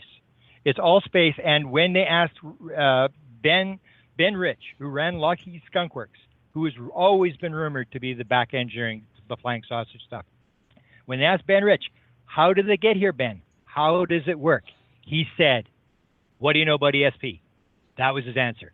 And the guy that asked the question said, that means everything in time and space is connected. And that is how it works. That's how they get here. It's like the entangled particle. How does the entangled particle work? You have a particle on one side of the universe and a particle on the other side of the universe, and you affect the one particle. The other particle will instantly change its spin to balance out, which means that particle is conscious. It knows what you did to the other particle. So how does that work? Are we sending signals through time and space between particles at warp speed or through wormholes? No, it's the same thing. There is no physical world. There is no time and space. That's the whole thing about the entangled particle thing, is you either have signal that's going past the speed of light, or that time and space, we've got problems with time and space. And Einstein already started to show the fact that our idea of time is wrong, and a lot of scientists now say our idea of space is wrong, that we're assuming a lot of stuff that isn't true. How do they get here? They get here like the entangled particle. They move through time and space from one point to another, and that's how they do it. It's done through ESP. If you understand ESP, then if ESP is a reality, if you can, for example, like Ingo Swann. Bend a fork. What's that? Bend a fork with your mind? Can you bend a fork with your mind? Some people can. Well, I don't know about that. But in terms of remote viewing, this is the CIA. This is Hal Puthoff and Russell Targ. This is CIA. This is U.S. Air Force research, whatever.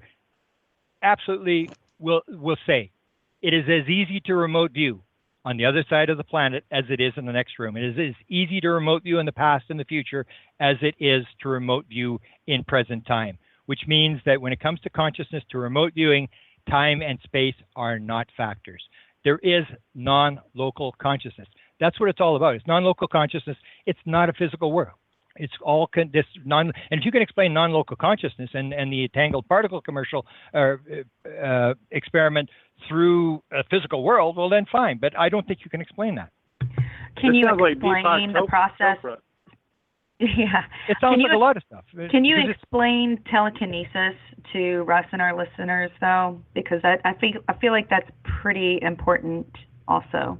Well, telekinesis, I'm not up on all these things. Telekinesis would be the same thing. If you have a oneness, if everything's connected, then you're part of the whatever you're moving. It's all one. And if you learn the oneness part, that everything's connected, then you should be able to. It's like, how do you move your finger? I mean, you move your finger. You don't think about it. You just move your finger. I'm talking a mile a minute. I'm putting together like 100 words a minute. So what? We got some little guy that runs up to the second floor down to room 211, goes into a filing cabinet and gets this word and goes back and puts it into my mouth. And then it goes up to the third floor to the room 301 and gets another word and puts it. This is all happening automatic. This is like telekinesis. This is like things that you don't really think about. You just do it and it happens.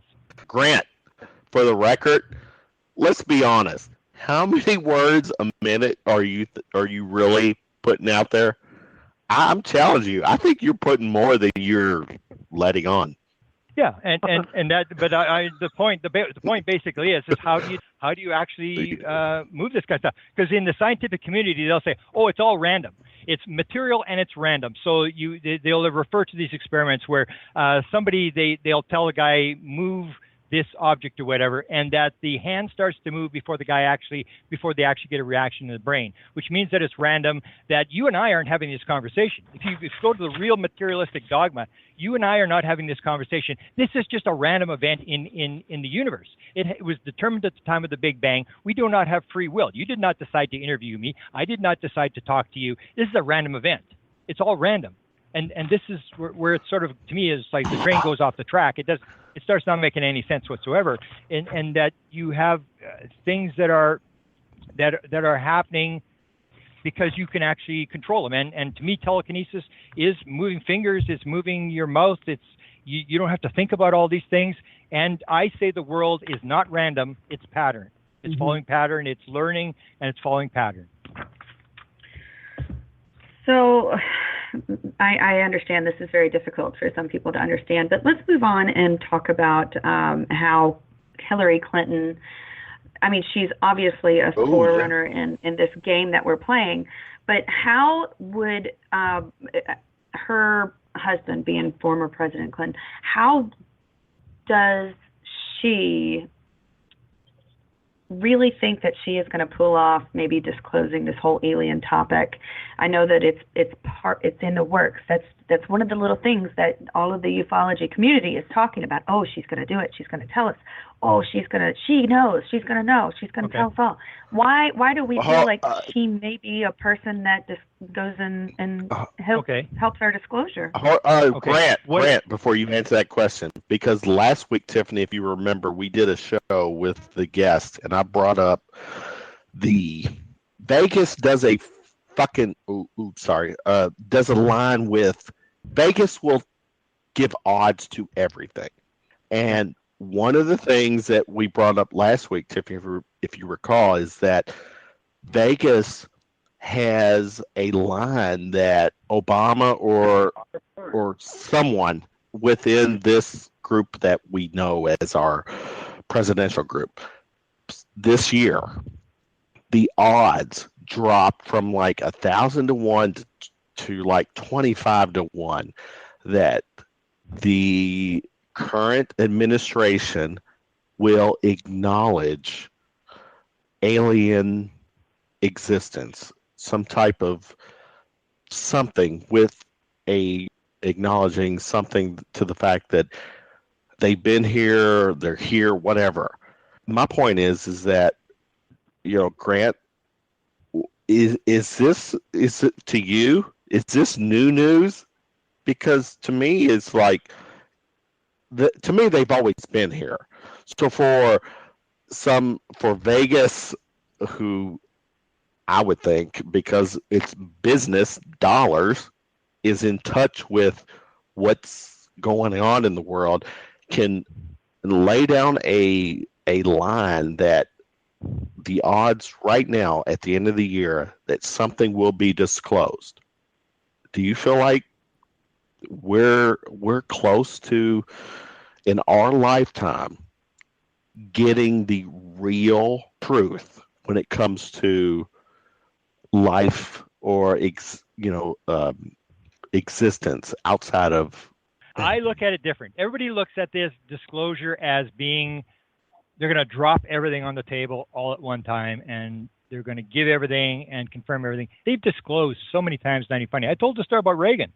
So Reagan stands up and says, there's probably, there's a number of people in this room that know that everything on the screen is absolutely true. And nobody does a thing. Everybody just goes on with their life and nobody does anything. Chase Brandon, on the 65th anniversary of Roswell, comes forward. He was the second most powerful person inside the CIA to speak publicly on behalf of the CIA, because he was the guy that went to Hollywood. He could make deals for the CIA and stuff, so he could publicly talk. He goes in front of 4 million people on coast to coast, and he says, Roswell was real. I saw these documents. Roswell was real. It involved bodies, and they were extraterrestrial. And the story got 7 million hits the first day on Huffington Post. And the second day, I go to the Huffington Post reporter and I say, we need to know this question from him. He said, well, no, I'm meeting with him on Sunday, but we're just going to have a couple of beers. I'm not going to talk to him. He's not on the record. And I said, are you kidding me? Are you serious? You're going to let this go? And Chase Brandon walked back into the shadows and did nothing. And everybody just went back to chasing lights in the sky. We've been told a number of times. What I think has happened with the Hillary Clinton thing is, I believe that there's this MJ12 group that advises the president. There's these groups that he has an advisory group on this and an advice group on that. And MJ12, he's got some sort of thing. It was, if you look at the original MJ12 document, it says it was created through an executive order. So it's in the executive office of the president. So what has happened is Stephen Greer talks about this, where you get this vote, where the vote is, say 12-0, and then 10-2, and it keeps moving. And something has changed, because I wrote about Dennis Kucinich in 2008 was running for president, and Shirley MacLaine outed him that he'd seen the UFO at her house and he'd heard voices in his head and stuff. His campaign was over the minute they asked him that question. He was game over. Everybody called him crazy, whatever. And this time, suddenly it changes. And it's not Hillary. I say you got to keep in mind that it's not Hillary. Hillary has never brought up the subject. She has only answered 3 questions from 3 reporters. It was John Podesta that brought up the subject. And this is extremely important. And Steve Bassett has argued with me, but I absolutely believe I'm right. He said Lena Dunham was doing an interview with Hillary Clinton, a video interview. And when the interview was over, this is October of last year, he says to her, good interview, Lena. Next time, ask her about the aliens. So it is John Podesta, who is Clinton's campaign chairman, who is the person who helped pick the VP, who is the first and last word on everything in the Clinton campaign, who actually says to a reporter, ask Hillary about the aliens. Now, if you understand how presidential campaigns work, everything is put in front of a focus group. You do not bring up anything. So you put all these issues in front of a focus group. Whatever comes out good, you talk about. Whatever doesn't come out good, you don't talk about. And that's how you get votes. And you go after the swing voters.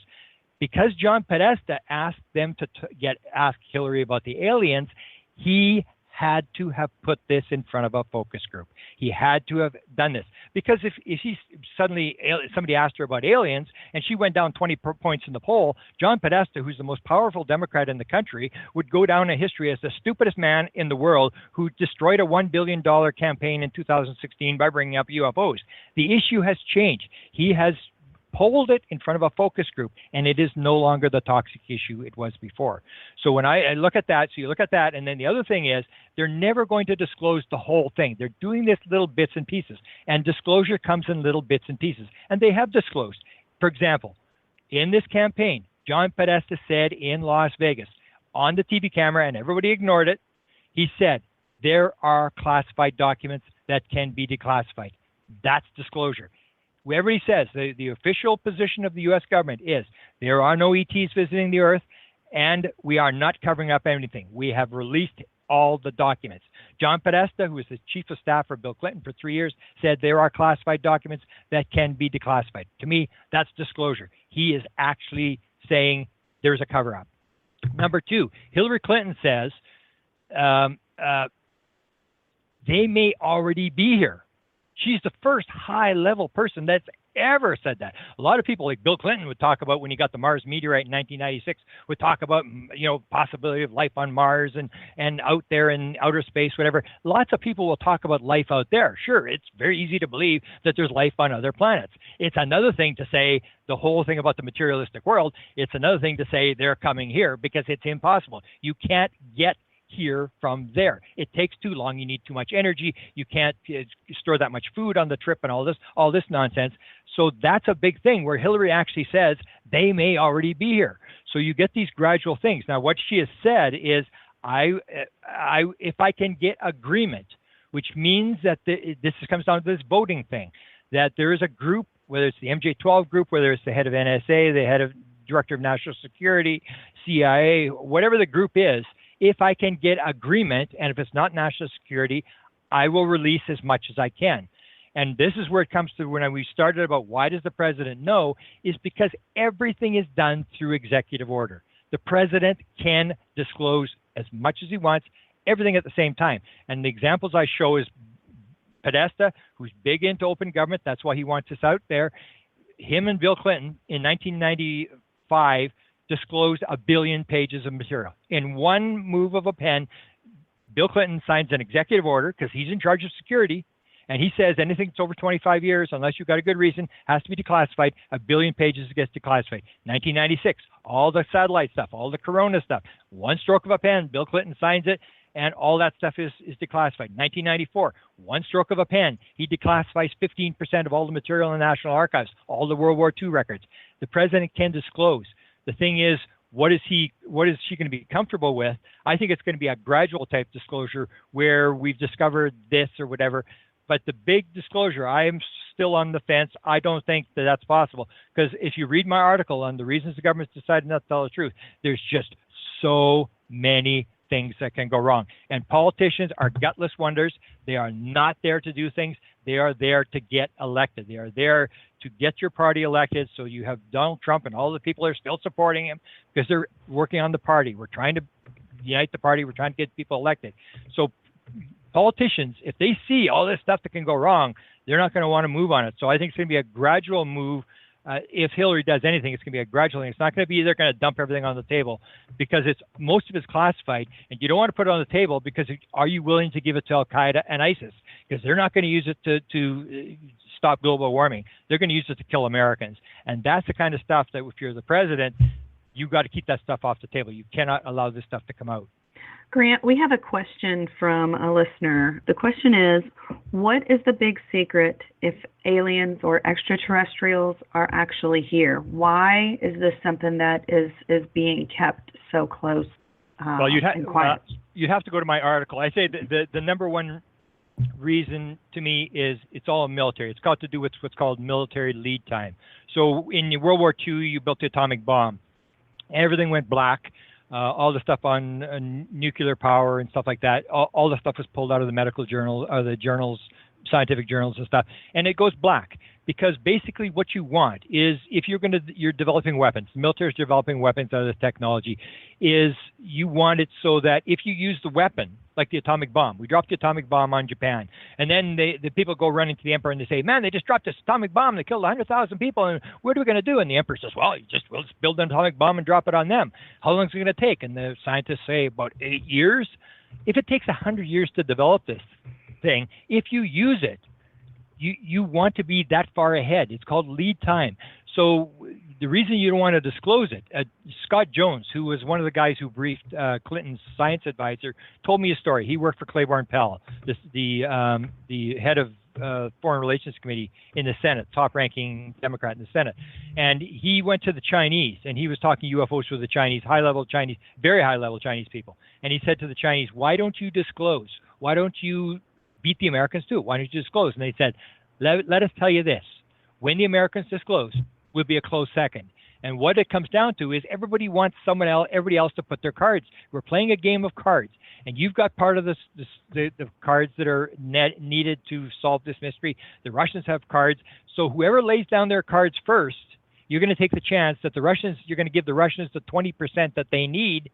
And then the Russians are going to say, oh, we decided we're not going to disclose. Now the Russians have 100% and you don't have the answer. And the Russians have the answer. And it comes down to world domination. The second thing, which is probably the more important thing, is I said the Canadians in 1950 had the top secret document. They were told by the Americans that mental phenomena was involved. And it's very important because there was nobody talking to aliens. So the question is, how did the Americans know in 1950 that mental phenomena was part of the UFO phenomena if there was nobody talking to aliens? Because in 1947, when they recovered the crash at Roswell, New Mexico, we now the material is out there that one of the aliens was alive. So when they picked up the craft and the dead bodies, they picked up a live alien who was talking in their heads. And there's been a number of people who described this alien and how they brought it in a room and he could talk, and the alien was talking to them telepathically.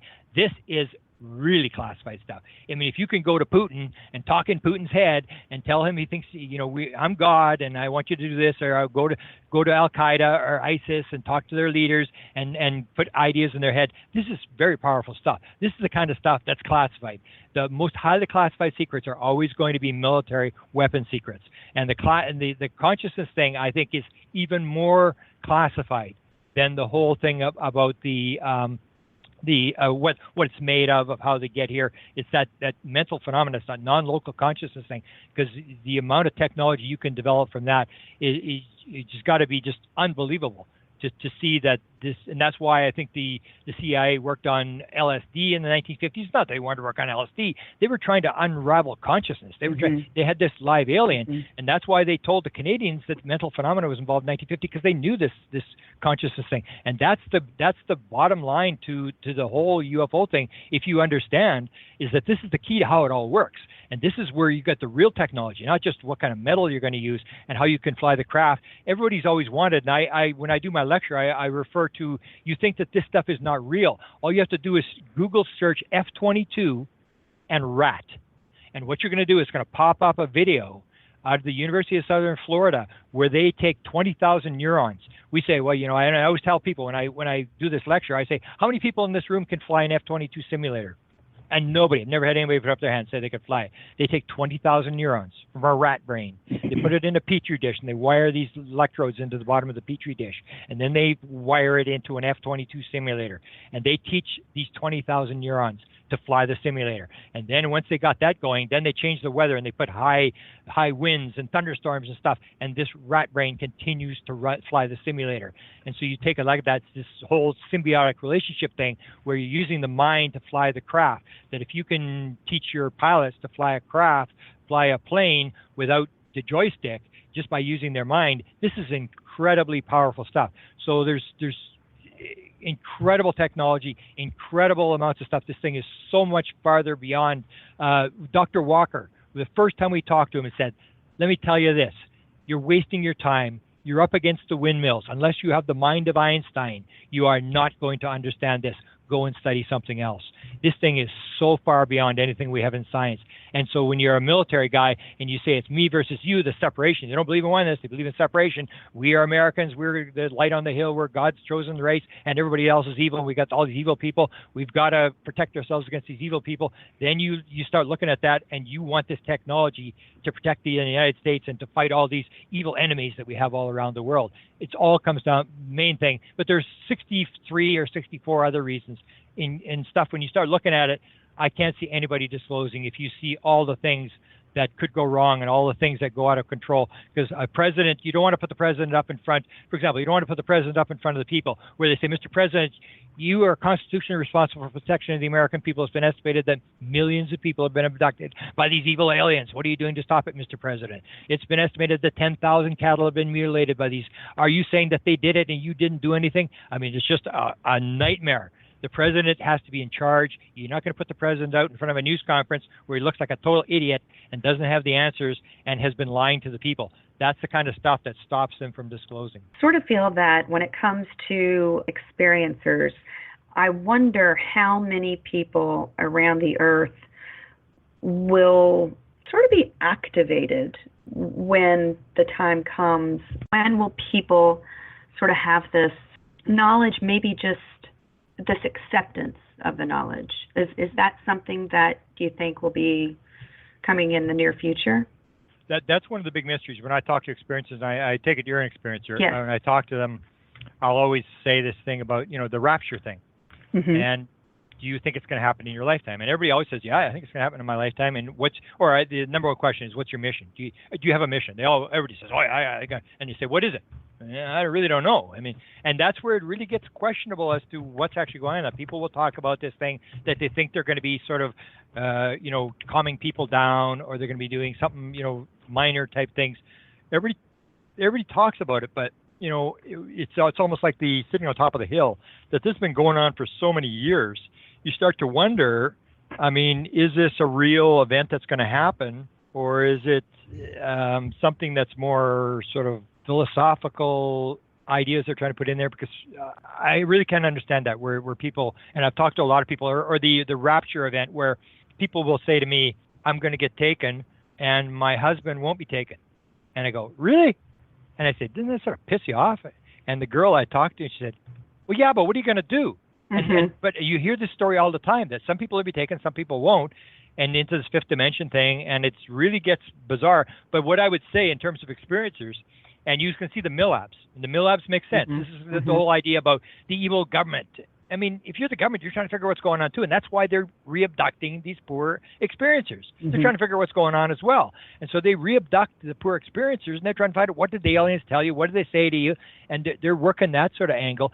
I see the experiencers are the most important part of this whole thing. Forget about the sightings for sure, and I have on the record now that if there is some sort of move to finance another study on sightings, I will do whatever I can to stop it. This is a total waste of time. It's interesting to hear stories and whatever. It takes you nowhere. The number one answer you need is to talk to the experiencers. You cannot discover anything by watching a light fly around in the sky. Right. But you can. And the way I describe it is I say, if you're the CIA and say instead of doing UFOs, we're looking for a new Russian spacecraft or a new Russian plane. It's been rumored they got a Russian plane.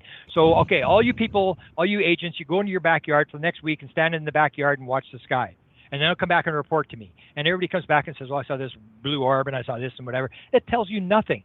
But if you suddenly, the CIA has 2,500 people, like what just happened with the free survey, 2,500 people who say, I've been in a Russian plane, I've worked for the Russians, and I know what's going on there. Why would you say, well, they just believe that they talked to the Russians or they worked on a Russian? These are the key people. These are the people, this is people who are in the inside who can tell you, what are the aliens doing here? Are they aliens? What are they doing here? What do they want? How do they fly their craft? And these experiencers, unlike the government, who's not going to tell you. So I'd actually, in the end, I'd actually given away all my government documents. I said, this is a total waste of time. The president knows he's never going to tell you. It's a total waste of time. I gave him my documents, and I said, the only thing I'm interested in is experiencers. Are you saying that we should not answer the third part of the survey for the free questionnaire? Well, okay, I don't understand. What's the question? Like the third stage is more about the third stage of the questionnaire is more like exactly what has happened in your experiences. Oh yeah, well no, but that's what I'm saying. If you want the answers, that's what you're going to get. Right. Like in the fourth part of the survey, I brought up. There's two things I brought up. I said that, and because I didn't get them in the first part. I said I wanted to interview the people who are doing downloads, and we haven't even gotten to this whole thing. I do the whole download thing. I do a whole book on downloads, on people getting downloads, like, you know, books and Nobel Prizes and stuff like that. And 42% of all experiencers are saying they have got mathematical, scientific, or technical material that's in their head that they did not get by going to school. We'll and chat later. Say, well, why would we not actually talk to these people? Like, why would you then take a position? Well, they just believe that they got this material. This is nutso. I mean, these are the people who, this is where you want to spend your money. This is where you want to spend your time, is on these people who are claiming that they got this mathematical stuff. I had the one, I don't want to make a long story short, but two experiencers that I talked to who both had a 3D holographic formula come out of the wall, and they were both told it was a formula for cancer. And I said, I will put up the money. One was in Rhode Island, one was in Las Vegas. I said, I will put up the money. I will put up the person to do the regression. I would love to know if it's the same formula. And then they started to back off, and they really didn't know whether they really wanted to do it. But I put these two people together, and you have these type of things. And I think this is critically important. The experiences of people who have, if we're ever going to get an answer, they have the answer. And the government has figured this out. So they're re-abducting these people. They're trying to figure out what's going on. And so I said the questions I wanted asked were, number one, the idea that flying the craft, how do you fly the craft? And the other one was that Roger Lear had said, and I started to research, that people who have alien implants are all on the left side of the body. And I said, I want you to ask, because they have all these people who have actually got, MRIs and stuff to show the implants and stuff. Are they on the left side of the body? Because I know an explanation of why they're on the left side of the body. It makes sense why they're doing it on the left side of the body. It has to do with the left and right side of the brain, doesn't it? Yeah. Your right side of your brain, your non-local brain, runs the left side of your body. I'm going to be a buzzkill because my Monday night co-host, Russ Hinkle, is on the line. And he is... Now, Grant, this is a heads up. Russ is. We've already had the heads up. Just put them on. All right, Russ, are you there? What else do you got? I know you got other questions. You know, I've left most of my questions to the wayside, and I got my main question is this: why are these crafty, slick aliens so complicit in covering up all the of themselves? I mean, you know what? I thought it was our government, but realistically, the perpetrators are the aliens who are coming here. And why are they so complicit in hiding any shred of credible evidence of themselves? They're covering up parts of it. They are alive. As people say, well, they're being told, they're not being told what's going on. You have 2,500 experiencers who will tell you all sorts of stuff. They are being downloaded with scientific material. They are not covering it up.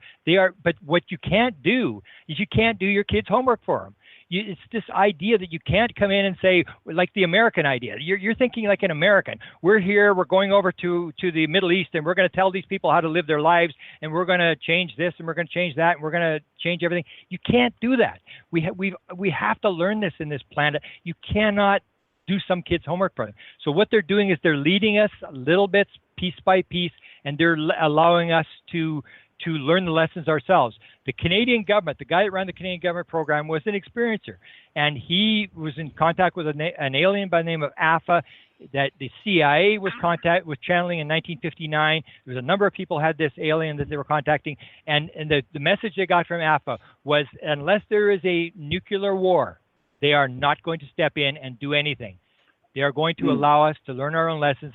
They're going to allow us to stew in our own juices. You cannot do your kids' homework for them. It doesn't learn anything. You have to let people learn their lessons. I get that, but now I understand the whole prime directive thing. However, now what about this correlation? The same people who are ghost experiencers and like Bigfoot experiencers and UFO experiencers, they all have a common theme. They're very bad at taking pictures and they're very bad at taking videos, and everybody's got them on their phone. But these people in all these genres, they're just so bad at getting evidence. Why is that? Who's bad at getting evidence? I'm not following the question. It's that like, UFO spotters and ghost spotters, Sasquatch spotters, they have cameras, they have video capabilities, but they're just bad at it. Are the aliens blocking and all these other things, are they blocking the video and the photographs from being taken or not? Sure, there may be parts of that, but there are lots of very good UFO photos, Billy Meyer being a prime example. But if it's too good, then they say, well, how can this one-armed guy take? This has got to be a hoax. You can't get UFO photos that are that good. So when they're too good, then people don't like them. Then they're hoaxed. You have the Trentmont photos, 1950s, and they're still arguing. It's like 50 years later, it's the old prove it to me game. These are really good photos, but I don't believe them. And we come up with like 50,000 reasons why these can't be for real. So you're never going to prove that these things are real. There are good photos out there, but when they're too good, then that's not good either. They're either bad or they're not too bad. But there will always be an excuse why these photos are not valid evidence. That's what it comes down to. They're either too good or they're foggy or the timeline isn't right. And I agree. You're never going to prove it. As I said, prove to me the world is round, and I'll prove to you that these photos are real. But first, you got to prove to me the world is round. And it's a stupid game to play. It doesn't go anywhere. There's lots of UFO photographs. There's people who can claim to bring them in. There's one guy, he posts this stuff on every day. He posts 3 videos, but they don't look like UFOs. And he's got like this multiple camera arrangement in Florida, and he's still only got maybe 100 people a day that watch it because it's like it doesn't look like a UFO and it's just too bizarre. And there's lots of people with photos and pictures and stuff like that. But it's never going to prove anything. That's why I'm saying you've got to give up on the proving it, and you've got to go to the experiencers and find out what's going on, and just forget about trying to prove it to people. We have to find out the answer for ourselves. Well, this has been a really, really interesting conversation. There's so much to process. First of all, it's unbelievable how close we are potentially to the answers that we've been looking for, but it's almost like we have to be able to process and understand and see how it relates to not just our community, not just our country, not just our hemisphere, not just our, it's not just even our world. We will be relating to other beings, not just our own planet. And like you said, we're like unruly children. We're still bickering amongst ourselves. How long do you think? I mean, humanity, we're all a bunch of griping kids, but how long do you think it would even take before everyone could get on the same playing card? How long do you think that would even be? Well, I still think that I thought in May that this thing was actually going to break, because the Washington Post and the New York Times and all these high-level people in the White House started asking these very serious questions where they were confronting the press secretary and saying, is this for real? Is this national security? And it sort of changed the attitude was the fact that, this thing is, we've been had. They suddenly realized they've been had, that there was a story to this.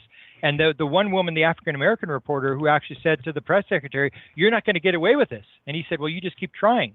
But an important issue on disclosure, which I always point out, which I should point out here, is that it really doesn't matter whether we get disclosure or not. People think that sort of like, well, if we get the UFO answer, well, then everything's going to change. And no, nothing's going to change, because your experience, right. I know my experience, right. that basically tomorrow morning you're going to have your kids, and you're going to have to get up and put your kids and dress them, and then send them off to school when they grow up, and all this kind of stuff. And it comes down to not so much what it's like. Once we get the answer, well, then we'll do something. We're not going to do anything until we get the answer. And no, you are dealt, especially if you believe in the reincarnation thing, that you dealt yourself a hand of cards.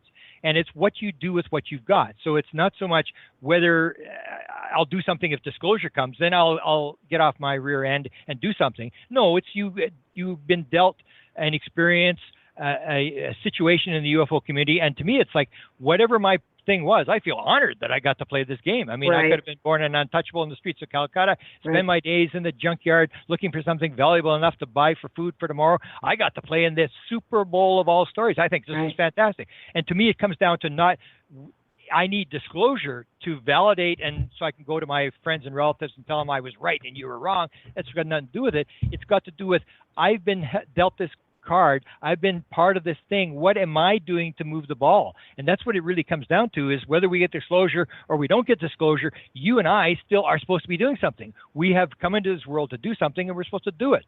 And so to me, it's irrelevant whether we get disclosure. People think that, the sun's going to come out and all the poor people are going to get fed, and that's not going to happen at all. Right. We're just going to realize what you and I already realized, that this thing's for real.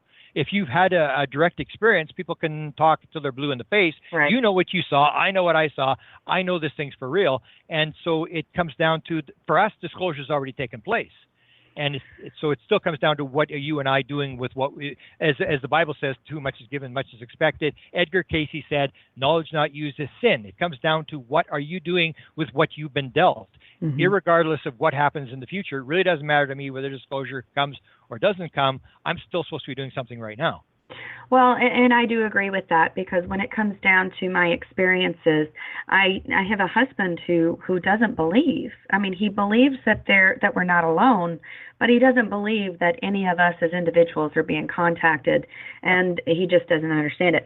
But the funny thing is, if I woke up tomorrow and someone in power, I guess we'll say, says, oh yeah, by the way, yeah, E.T. has been here for a long time, and he's been contacting people of every nationality and every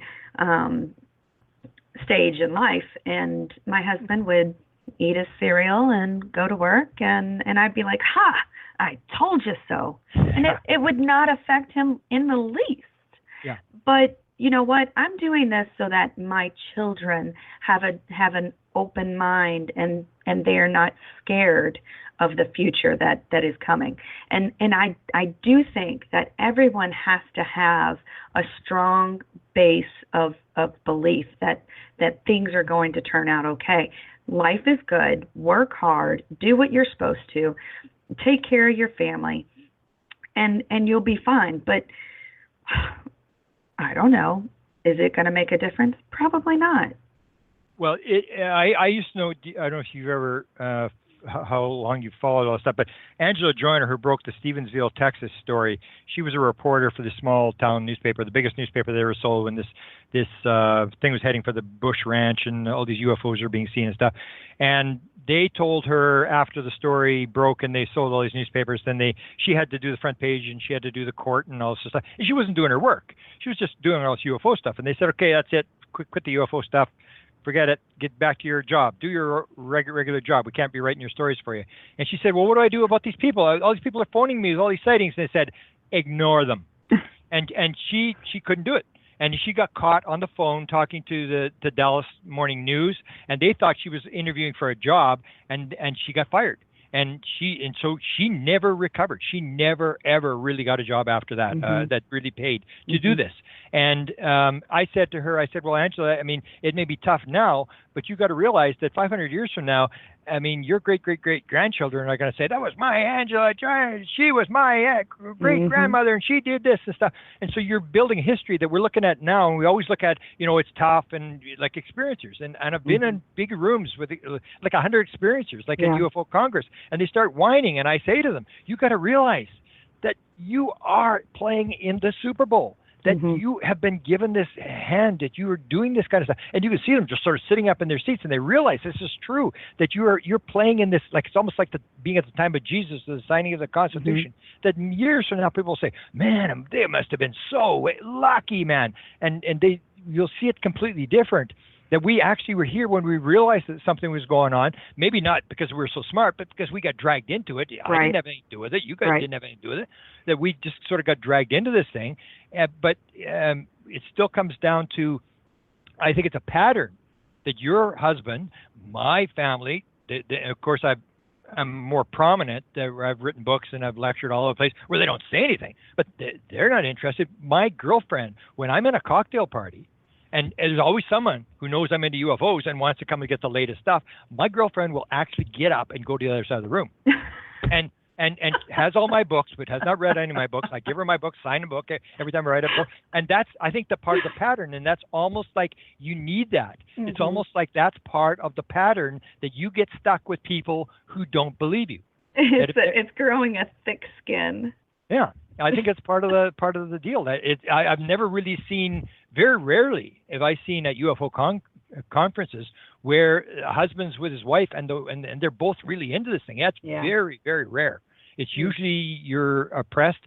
For the record, Grant, do you realize tonight, Grant, that while you were on, I went to the grocery store and shopped and then came back on and you were still talking.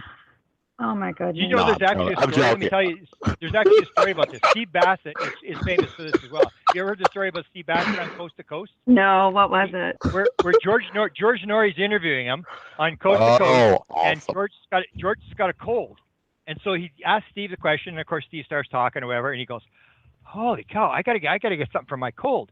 So he leaves the studio. And he figures, so Steve will still be talking. He leaves the studio and he goes across the street to the pharmacy. He picks up something for his cold and he comes back and he suddenly realizes he's locked out of the studio. And he's banging on the door. And finally it takes like 10 minutes for somebody to come and let him in. And he goes and Steve is still talking. That doesn't surprise me either. Yeah. Ah, nice. Very nice. It's easy on you guys. You don't have to think of lots of questions. Well, we've had a lot of fun tonight, Kevin. Yeah. But it's been an amazing conversation, and yes. We're both very, very glad that you were able to come on tonight and discuss this. And there's so much more that we need to get into, and we didn't even get to make it. But I would love to invite you to come back on at a later date and discuss more about the Clintons especially, but can you give us your contact information and anything that you would like to provide our listeners with? Well, just my two sites. presidentialufo.com is got all the presidential stuff on it, although I haven't really posted that much lately. And I have the White House UFO blog. If you just Google search that, it'll pop up my blog. And my Facebook is where I usually put breaking events. Facebook, but it's the Presidential UFO. Grant Cameron, Facebook, Presidential UFO. And that's about it. The books, I really don't sell the books, so if you go to the books, it's fine. But I'm more interested in telling stories and talking. So. Well, we have a lot to talk about, like off air. I'm going to be calling you, and Kevin will not be involved because he's being a butt tonight. At no time were any animals or people hurt during this presentation of Shooting from the Lip.